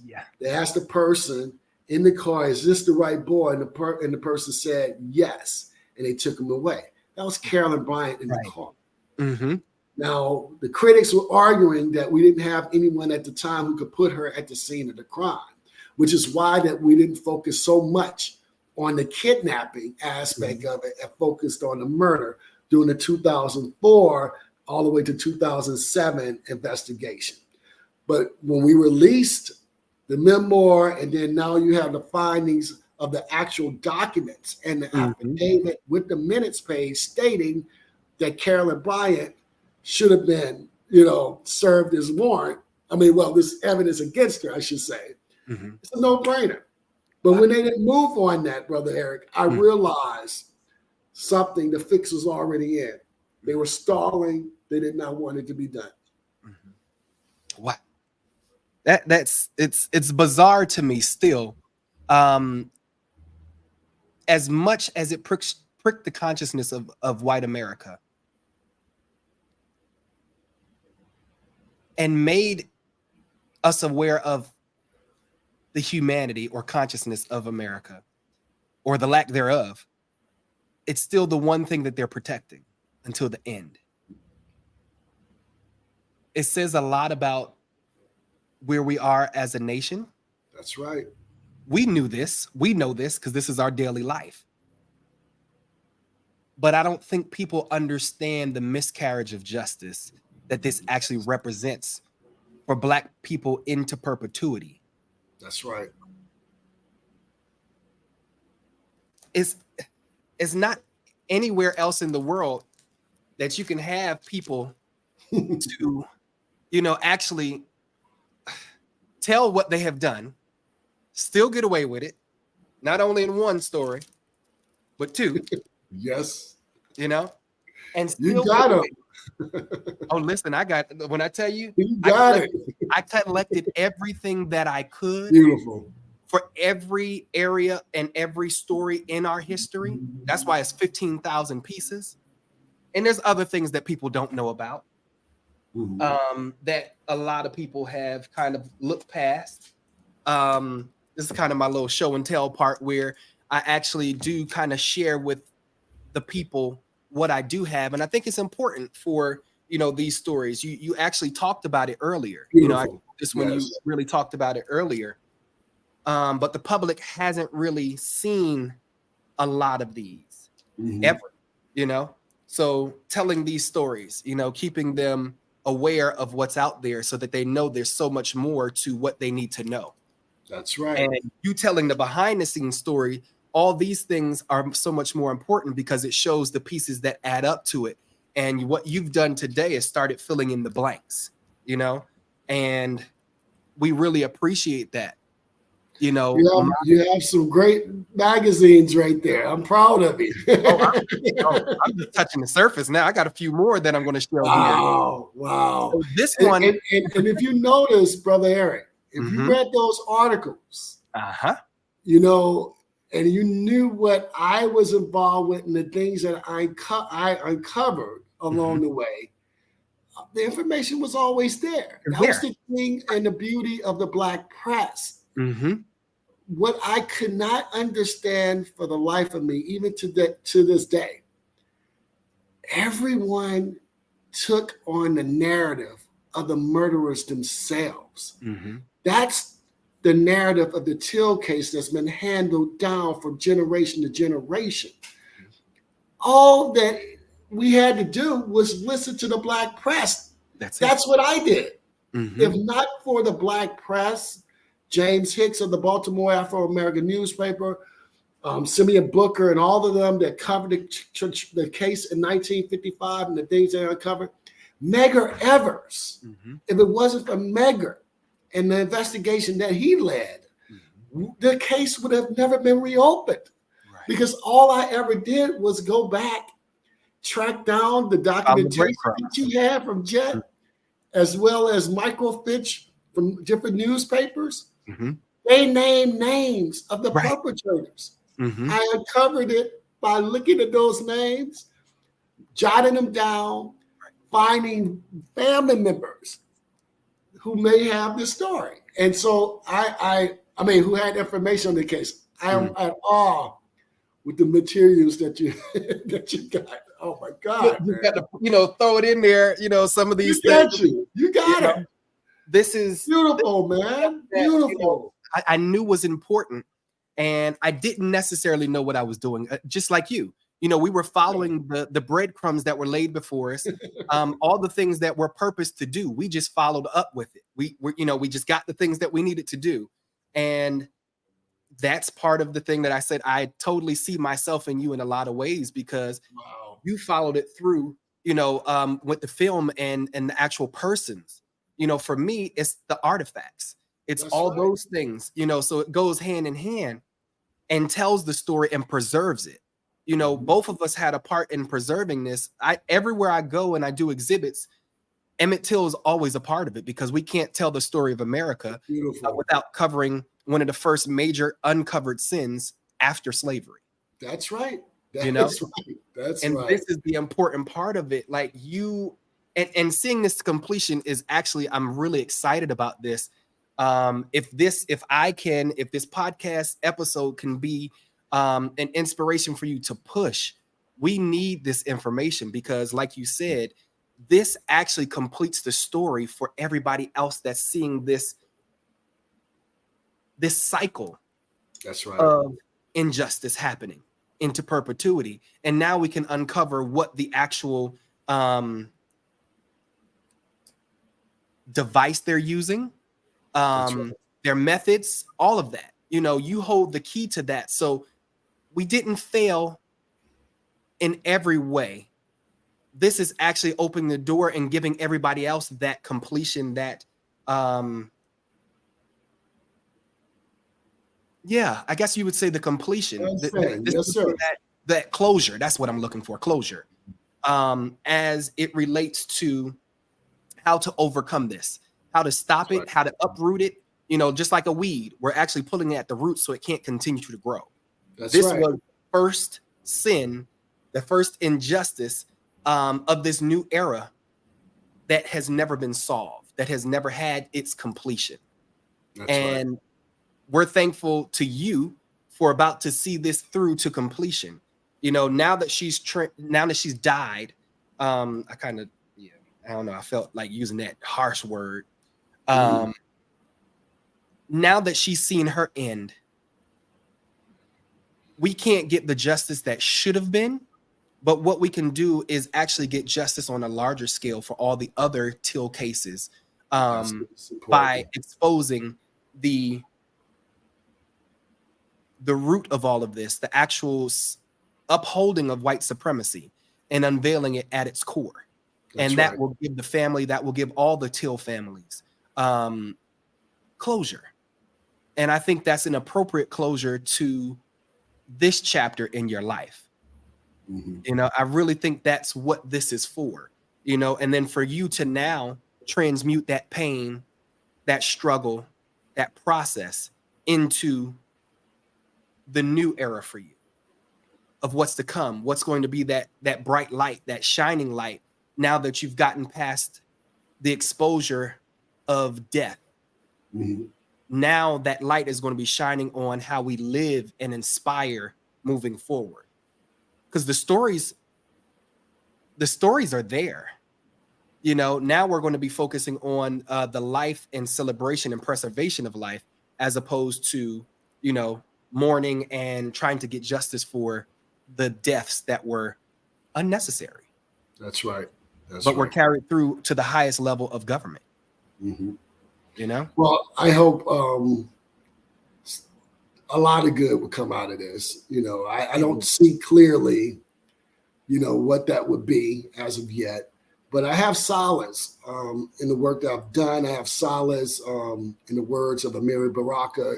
Anybody who knows me know that I live by quotes every day. I don't get out of bed unless I have a quote that's going to inspire me, because I know that what we're doing collectively today is nothing new. I mean, we've been here in the past. People have been fighting for generations for justice for many families. But Amiri Baraka said it best. There's no justice in America. It's the pursuit of justice that sustains you.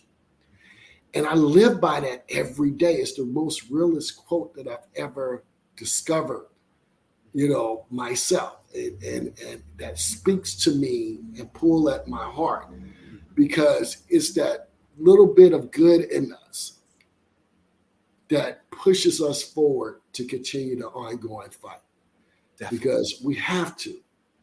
And, you know, so whether we ever see courtroom justice or not, you know, I know from this point forward, not even just myself, it's that good in us that gets us to hold on to that hope that whatever we can do can actually spark change in our own way.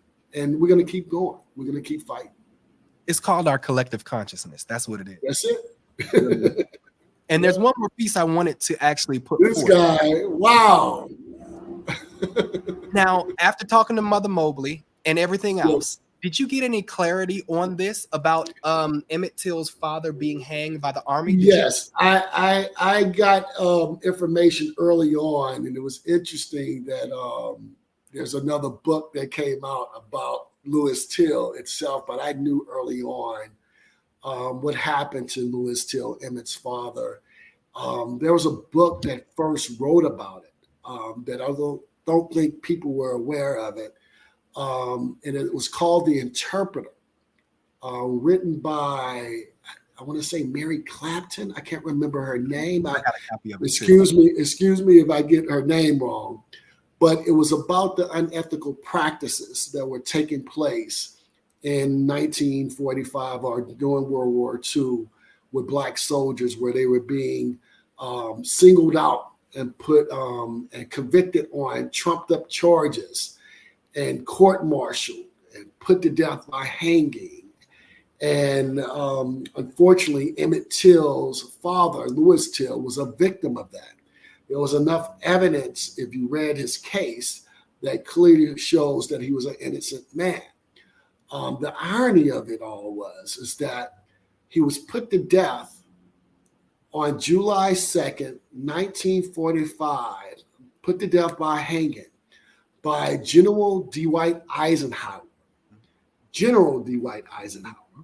And then 10 years later, President Eisenhower, the same guy, will be dealing with the lynching of Emmett Till and does nothing to help.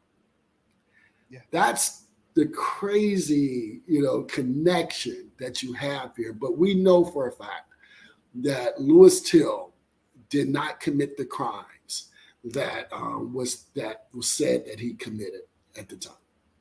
Man, you just literally uncovered some stuff for everybody that a lot of the general public doesn't know. Yes. And I feel like us that are entrusted with this history, it's important for us to share. So that was one of the reasons why I wanted to share that. And every school that I go to, I make sure that I actually share this. Beautiful. People don't know the connection between the two. And this is the first time, I think this might be the first time publicly that has been acknowledged with Eisenhower's participation in both. I don't think it's ever been covered that way. So I'm excited about that. There's a lot of great gems that we've dropped today.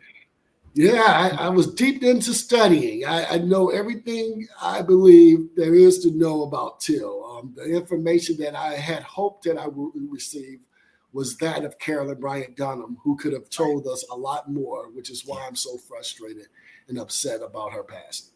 Now, was there anything, and I asked this before, but I want to ask again, was there anything that you found in the memoirs that gave any more information that you did not previously know? I honestly can tell you nothing surprised me. I mean, the things that stood out to me was that how she was trying to place the blame on Emmett, identifying himself to the murderers themselves. I mean, she claimed that Emmett was brought to the house after he was kidnapped, and Roy and J.W. and Elma Kimball they have Till, and to her surprise, Emmett identifies himself as being the boy who was at the store that day. It wasn't her. But we know that to be a lie because of her participation in all these other, the two other kids who were assaulted and kidnapped. Another thing that stood out is how she tried to compare the loss of her son, who died of cancer in the 80s, to the death of Mother Mobley's son, Emmett. And that was just, very offensive to me. And so that was the thing that pretty much stood out to me, that told us more about her culpability than her innocence. Right. But nothing, she never said the truth or put the truth forward. She never said anything. She stuck to her story that she had been saying since 1955. She somewhat tried to apologize in the memoir, but comparing the death of your son to the horrific death of Emmett, that is not that you caused. That you caused is not a way of doing it. Right. I just feel that, and when it's come out, I don't know if you saw articles recently on Tyson. It's being said that he was involved with putting together those memoirs as well. And so I don't know how much of it is true, or how much is it, it's Carolyn's information versus his information. That kind of stuff remains to be seen. But I mean, it's water under the bridge now because she passed away. I mean, we had an opportunity again to put this woman in the court of law and put her on the hot seat and ask all the questions that we have all been, wanting to answer. Yeah. And if nothing else, just having that opportunity would have been great. Even if they were not able to, seek any justice, but getting her to testify under oath. That's right. And that's all I was looking for, but we didn't get it. You know, we needed, I felt we needed administration, we needed officials who had the same passion as I do in terms of getting justice and wanting to set a precedent. You Now, know, the black man that was a part of it, that was in the car, the truck, in the bed of the truck. Henry Lee Loggins, yes. Has he passed since? He passed away in 2008, I believe. Yeah, in 2008. Okay. And, you know, that was, you know, even at that time, the first grand jury hearing was controversial because if they didn't indict Carolyn Bryant, I didn't want to somewhat see a black man going down, the only, you know, going down for this whole thing, the only person that's still living, right? So it was controversial all the way around. If Carolyn Bryant was indicted, she would have been the first woman, white woman, ever indicted for a civil rights murder from the civil rights era. And that's what I'm talking about. When we could have set a precedent. Yeah. You know, a precedent to what, you know, what our outlook on all these cases would be. I mean, you know, I just feel like I've been so beaten down by this, you know, having all the evidence I felt in the world. And if you talk to legal people who know the evidence I had, they would tell you, we had all the evidence right here. Yeah. You didn't have to wonder. It wasn't a mystery. It wasn't complicated like people want you to believe. This woman, although she was elderly, people had felt this different compassion for her. They felt like she was too old to go after. And for me, I've always seen her as a 21-year-old murderer because that's what she was. You know? She just had the opportunity to continue on with her life. Exactly. You know, without any consequences. You know, she got to see her kids grow. She got to see her grandkids. She got to see, you know, her son pass and whatever else and whoever else, the husbands, you know, all that stuff. She got to live a complete full life and never was held accountable for the life that she made sure was snuffed out. Yeah. So that's going to always be a thorn in my side, but you know.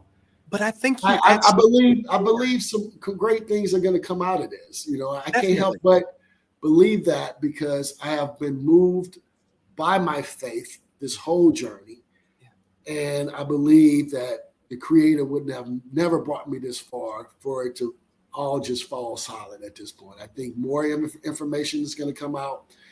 I think there are going to be a lot of different things that come out that's going to really change us, our lives, and the way we look at the world and how we look at this country and government. I think you missed the biggest miracle, though.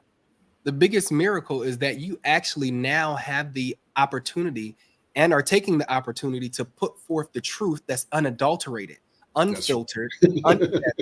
So I think you're missing the blessing that's right in front of you. You're setting this record straight. And I hear Mother Mobley out of your mouth. I hear the conviction. I feel, you know, her energy. I feel Emmett's energy. All those that passed, Simeon, like you're carrying that mantle, and you have the opportunity to set the facts straight and present them as they are. Because if they do come from somebody else, if they do come from the other officials, they're going to be watered down and whitewashed. That's right. You're absolutely right. And maybe you're right. It's the blessing, you know, and that's the stuff that I look forward to, being able to set the record straight and present the evidence and give the information, and people could go and read it themselves. I don't want anyone to ever think that I am trying to spin my own narrative. Right. The evidence speaks for itself.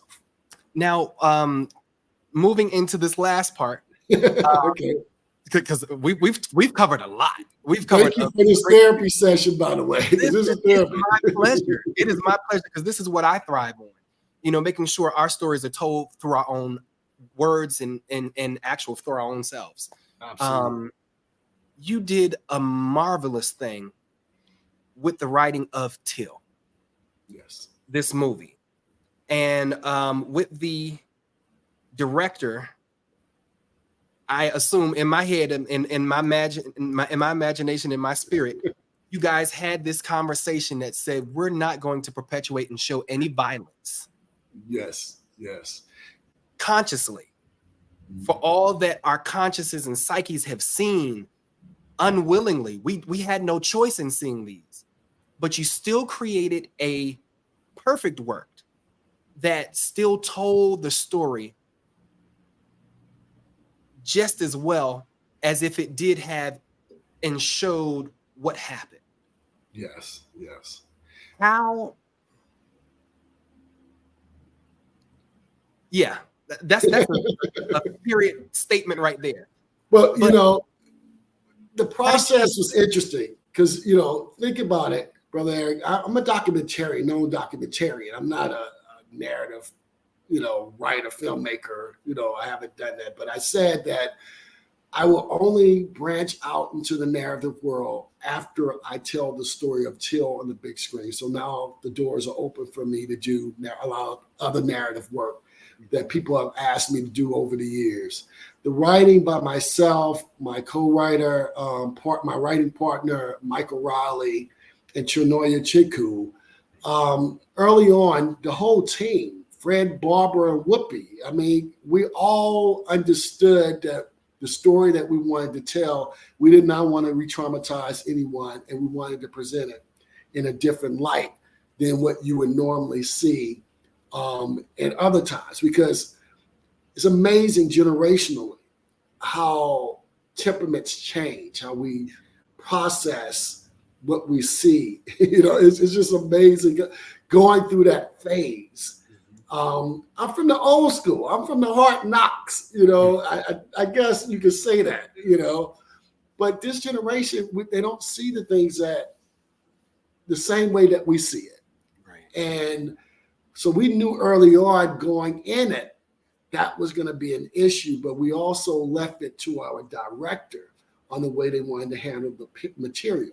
We didn't want to show violence, but we had to stay true to what Mother Mobley wanted, which was to show Emmett, Yes, in that condition of what she considered race hatred did to her son, and what we all know happened, right? So we wanted to stay true to what she wanted the world to see, and I believe we were able to capture it in a way that was tastefully done. It was very hard early on, though, Brother Eric, because people did not want to see the film because they feared that we were going to re-traumatize or it was going to be violent and gory, and we didn't want that. right. And so it was hard to get people to the theaters to believe that the film wasn't produced in that manner. And so frustration came in as usual, but we were able to overcome it, and we released the film, and it didn't do as well as we thought it could have done or it should have done, but it is now reaching generations of people worldwide. And literally, since our release of this film, I believe, it's almost a year to the day tomorrow that the film, that I started screening the film before it hit theaters, because we had a tour with the HBCUs and colleges. Now it's been a year of me being on the road screening Till and having talkbacks. I've been booked like crazy with the film, and I'm like, I wish you guys would have went out to the theaters, but people are now playing catch up. They're hearing about the film. It's on airplanes now. Yep. It's on. Well, that's where I saw it. It's it's on Amazon. Yeah, it's on Amazon. Everybody's seeing the film and they're realizing it's a beautiful film. It is. It is. So I'm guilty of that because I did not know what to expect.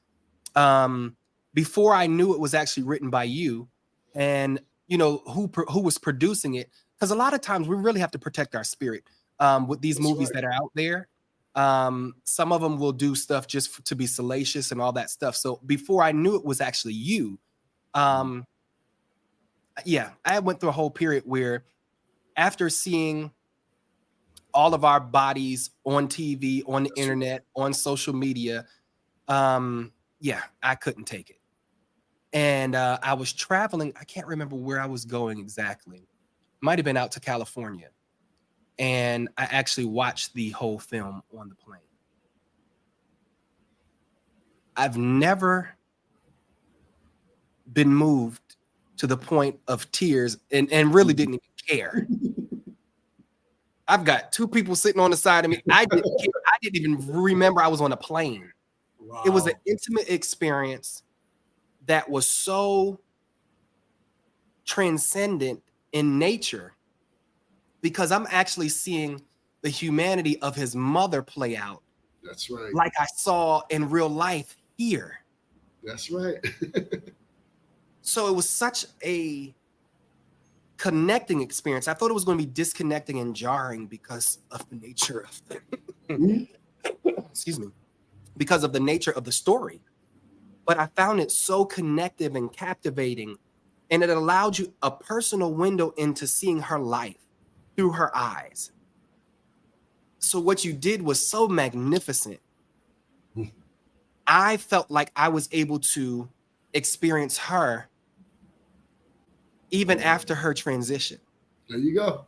Danielle did such a magnificent job of exuding her essence. My God. Amazing actor. Amazing. I was boo-hoo crying on the plane and didn't care. I was like, this is my moment. Like, you know, I felt like we were heard as a people. That's right. And our story was told in such a manner that honored both of them. Than it did of really robbing, you know how sometimes some movies can really just be robbing the historical part of it and just stealing the essence of something, and it's kind of prostituting the story, if you will. Yes. This nothing like that. This literally, you could tell the spirit in which you wrote it, in which the director saw it and brought it to life.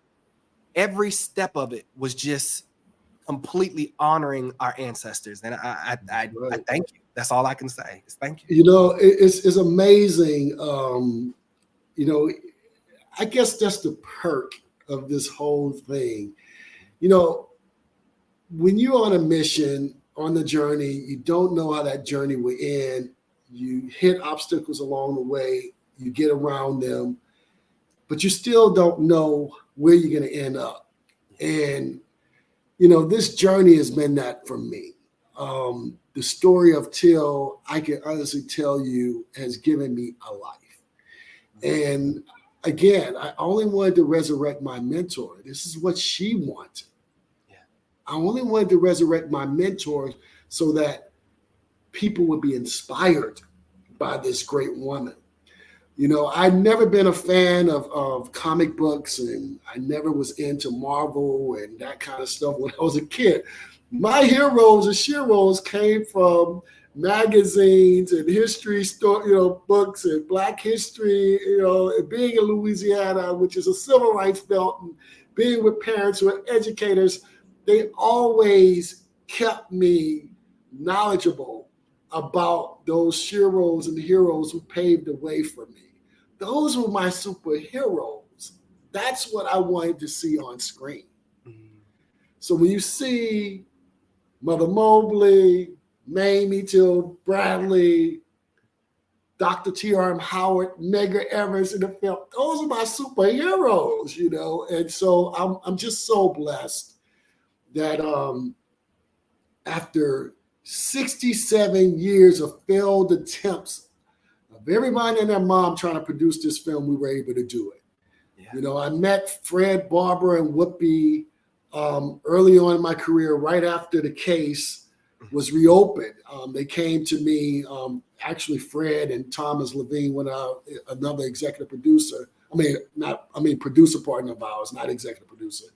They came to me because Fred Zolo had the same passion I had with telling these stories. He's the most successful in telling civil rights stories. He's the man behind Mississippi Burning and Goes to Mississippi. So when he reached out to me, I knew that we had to come together to make Till.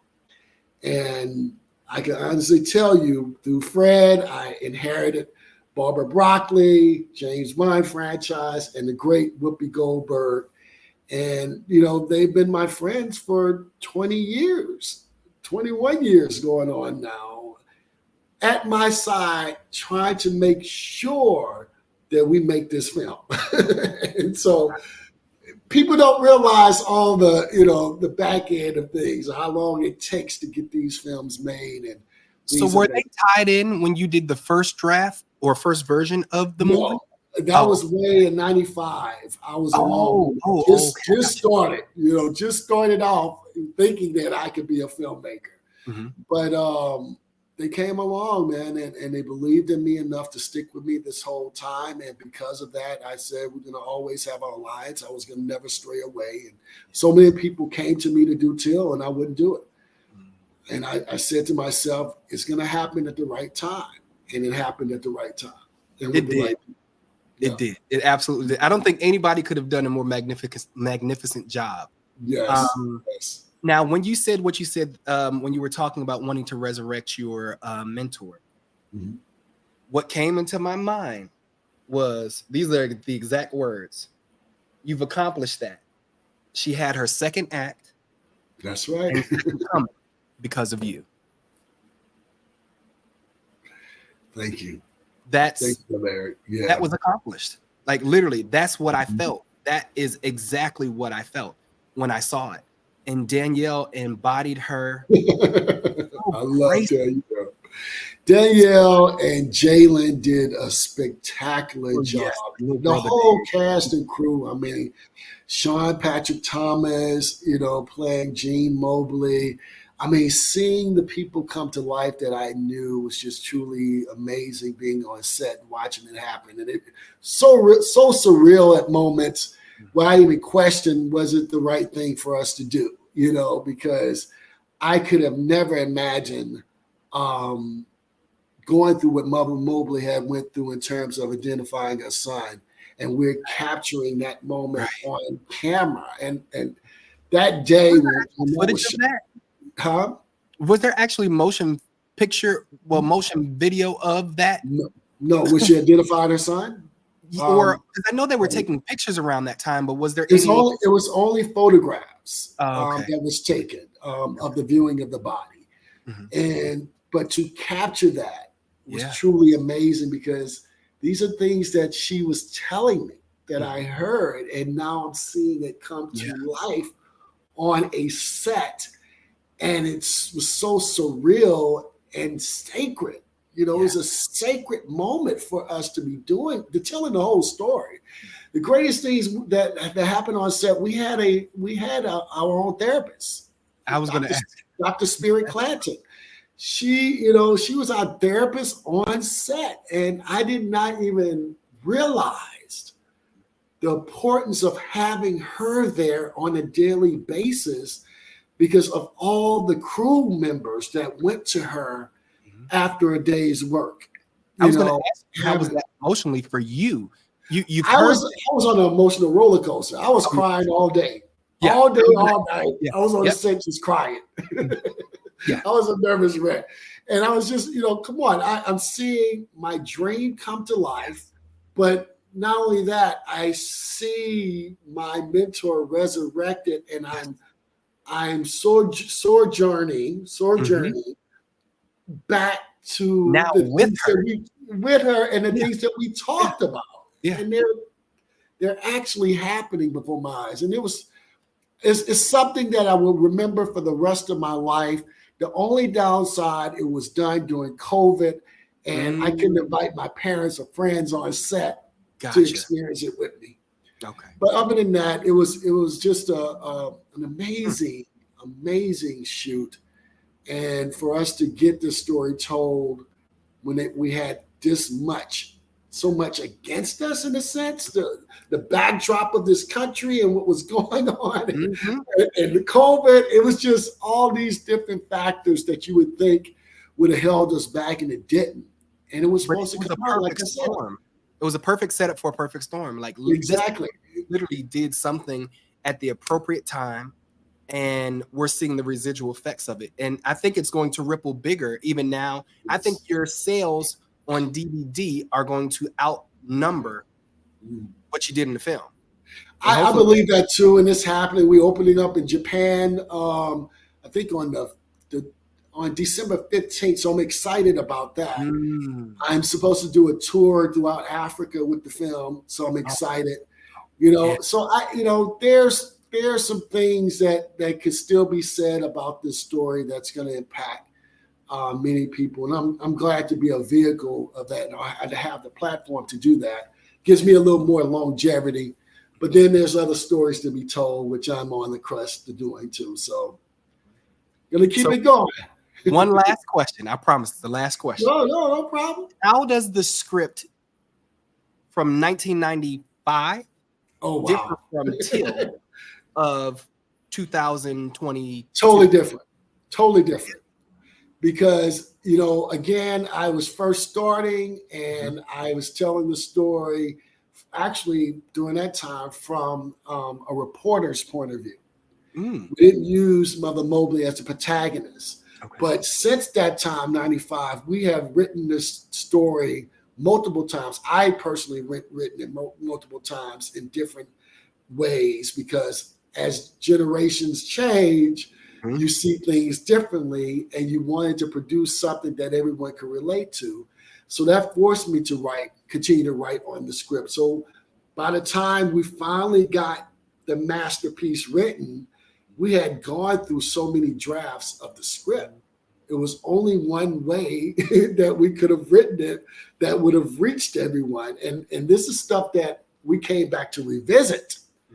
Like, it was written before like this, but we had to revisit it later because, again, everything changes around you at all times, and you want people to go to the theaters to relate to the story. And so we did the way Mother Mobley wanted. That's the way she wanted, and it came out perfect. Is there a lot of more stuff I would have loved to put in? Yes. I wanted the film to be 4 hours long. Me. But, we produced a film that I think would stand the test of time. I mean, I don't think anyone could come behind us and write a better film about Till than this.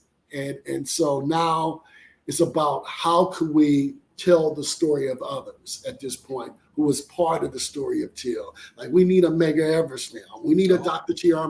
Howard film. We don't have that. And so those are things that I'm interested in. Oh, I'm looking forward to that. Thank you for your work. Thank you for your dedication. Thank you for following your path and fulfilling your path. Because if it wasn't for you, if it wasn't for Mother Mamie, I probably would not be in film now. Wow. So I always say, like, in my first book, I wrote a passage that says sometimes, we have other people that are tied to are intertwined with our destiny. And if we don't fulfill our part, sometimes it delays other people. Sometimes it sidetracks other people. So because you were obedient, because you fulfilled your part in fulfilling your purpose, now I'm here. It might have took me long. I appreciate you, man. Thank you. Thank you for saying that. Thank you. And I appreciate you for being so candid with your story, with the stories that you've been entrusted with. We know, Mother Mamie knows, that she sowed in the fertile ground. And that's truthful in so many ways. We have this incredible documentary. We have the film. We have all the work, the case, although that it didn't go through the way that we thought it would. The closure that everybody is going to get now from this last chapter is everything that I think she really expected. So it's no longer a failure. I really want us to be able to kind of resurrect that and make sure that that's transmuted into what it's supposed to be. And I think it will be now, looking through it through a different lens.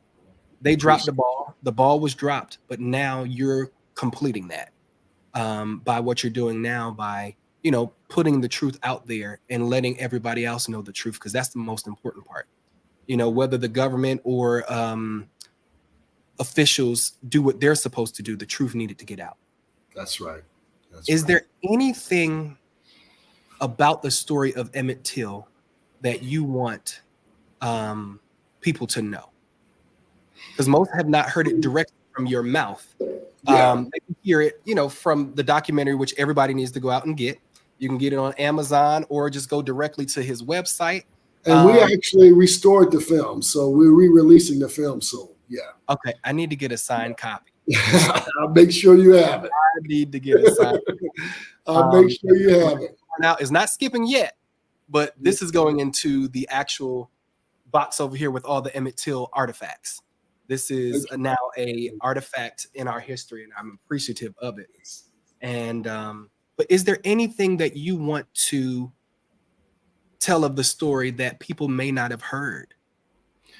Well, I think pretty much I've spoken over the years with the film, with the witnesses speaking for themselves, all the way to the feature and things that you can read that I've written over the years. I think the story is pretty much out there. It's just people, it's interesting. Again, people, they don't like doing research anymore. They don't like doing, and the materials is out there. I mean, the FBI records is out there. You can read and you can see the evidence that we had against Carolyn. So there's a lot of information out there to educate yourself about the Till case and where we're at today. Is there anything else that I would want the public to know about the Till case? I would have to say that, in order for us to have a new revolution in this country, that we must understand the story, which is why I stayed with it for so long, which is why Mother Mobley instilled in me to tell this story over and over again. And that's very important because we're in dire need of change today, and it hasn't happened. And so until, as I said earlier, that we realize that the Tills of today are those who are losing their lives at the hands of white supremacists, or those who are sworn to protect us, until we realize who they actually are and why we keep seeing this time and time again, until we wake up, we won't see the change that we want to see today. We won't have a new movement of revolution. And so this is why it's so important to understand our past, because if we forget our past history, will repeat itself, and that's what is happening, unfortunately, today. Yeah, couldn't sum it up better than that. This is it's a dream come true. As I said, I really want to thank you for your commitment to telling our stories. The Till is the first one that you've seen through to completion. I'm looking forward to what's to come. If there's any way I can help or be of service to give back to you what you've given to me, please don't hesitate to let me know. Below, please make sure you're following us. You can follow Keith on Twitter and also IG. That's right. At his name. And also you can follow me on my social media at the Mr. Majestic and the Keeper of the Jewels. We are here to supply you with all the history directly from the sources, unfettered, unadulterated, and undisturbed. That is our job. I can speak for both of us with our commitment to, our mentors, the people that have entrusted us with their history and who we've adored our entire lives. I'm like you. Medgar Evers, I've always known. And it's so funny because Whoopi Goldberg is my reason for knowing vividly Medgar Evers, because of Ghost of Mississippi. That was my first favorite movie. Yes. My first favorite movie. I have that on VHS and on DVD. And Fred Zola was behind that. So you see, that was the connection. Those stories intertwine. Most people didn't know that Rosa Parks and Medgar Evers had a part in, preserving the history and actually trying to get down to justice. Those are the things that were left out. I don't know for what reason. Too empowering, I'm sure.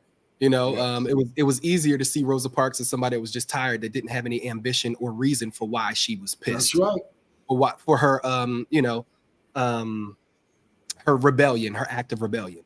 But there's so much more depth to her that I think we miss, and we've kind of made our revolutionaries docile by holding back or actually allowing others to control the narrative. That's right. But that's a whole nother podcast. Yes. That's a whole nother episode. So again, thank you. I can't thank you enough. Now, there's one thing that we did forget to do. Actually, I won't say we forgot, but one thing that I always ask of all my guests is that they have an artifact that they share that's deeply I got some connecting to them. I got some. Please grace us. Oh wow! This is a real photograph, authentic photograph, that famous photograph of Till and his mother, the late Mrs. Mamie Till Mobley. And Mother Mobley actually signed this early on for me to keep with me at all times for good luck. And I've been carrying this for 30 years of my life. So, oh man, when I look at this, it says to Keith Beauchamp, good luck, Mamie Till Mobley and Emmett Till. This is dated early 2000. Oh, it's 2000. I have many other things that she had given me as well, but those things are in storage. And I've donated a lot of my personal materials to Florida State, which is housing the biggest Emmett Till archives in the world. And so, but this I keep with me every single day. It sticks with me. I travel with it all the time. Wow. And I laminated it, as you can see, because I didn't want this to be destroyed, the picture. Mm-hmm. Wow. That that sums up the reason why I do that is really to kind of get everybody to see their own personal assignment as the keeper of the jewels. You know, that name has was given to me by Dick Gregory. Wow. Yes. Yeah. I knew Mr. Gregory well. Yeah, he was a mentor of mine. And we sat down years ago. Actually, I need to send you the trailer of the documentary that we're doing on South, on my history and everything. And he's okay. And he talks. We're sitting there one-on-one. We did 6 hours, just me and him one-on-one. And everybody that was there was like, we've never seen him like that. You know, you didn't know what you were doing or know what you were talking about, he would definitely let you know. He never raised his voice one time. It was such an amazing experience. But he says, you know, I've been waiting for someone like you to come along. And he says, you will be the keeper of the jewels. And I gasp in that clip, because I realized I used to think I was like a gatekeeper of our history. That's kind of how I had it. But to actually hear him say those words unexpectedly, I didn't ask him, you know, it just came out. And ever since then, I accepted that that title and wear it with honor. And that's why the podcast is called the Keeper of the Jewels Podcast. Beautiful, beautiful, beautiful. I have to share some footage with you of the great Dick Gregory as well. Hadn't been seen. I interviewed him and my mentor, Lawrence Guillot, who is the chairman of the Mississippi Democrat Party and close friend to Fannie Lou Hamer, the late Lawrence Guillot. And through him, I met Mr. Dick Gregory, and I did an interview with them both, which became a teaching moment for me. I was interviewing them for a documentary series that I was doing on one of the unsolved civil rights murder cases. And it became a moment to teach Keith. So it's 3.5 hours of Mr. Gregory and Mr. Guillot teaching me about the movement and the things that I must do as a young person with the work that I'm doing. It's amazing. I wanted to give it to the family. I haven't reached out to the family yet about giving it to them, but at some point I want to. Let me know. I'll introduce you to Christian. That's his, you know, handles everything. Yeah. They all signed off for the documentary since, you know, Mr. a major part of it. So yeah, I can definitely put you directly in contact with them. Man, we got so much to talk about, man. I thank you for allowing me to speak today and being on this platform. And you've been so generous with your time and your words, man. It's reached me tremendously. Let's stay in touch. Definitely. And let's see how I can help you and how we can help each other, man. You know, that's important. Definitely. I look forward to it. So everybody, you have had an amazing treat today. You have heard what some have never heard before. You know, this is actually, he's dropped some gems that probably have never been spoken before. So we have been at the feet of a master that is sat at the feet of a master. We heard directly the experience of Mother Mamie Till Mobley through Brother Keith. He sat at her feet for years. We have definitely been. I'm speechless. I'm kind of starting out how I started off. You know, it's a dream come true. It really is a dream come true. I know it is for you guys. We thank you today for shedding light on Emmett Till's story, but also to our listeners. Remember, each episode of the podcast of The Keeper of the Jewels is a treasure trove of Black pride, Black excellence, and Black inspiration. Until next time, keep exploring, keep celebrating, and keep shining. Thank you, guys. Thank you.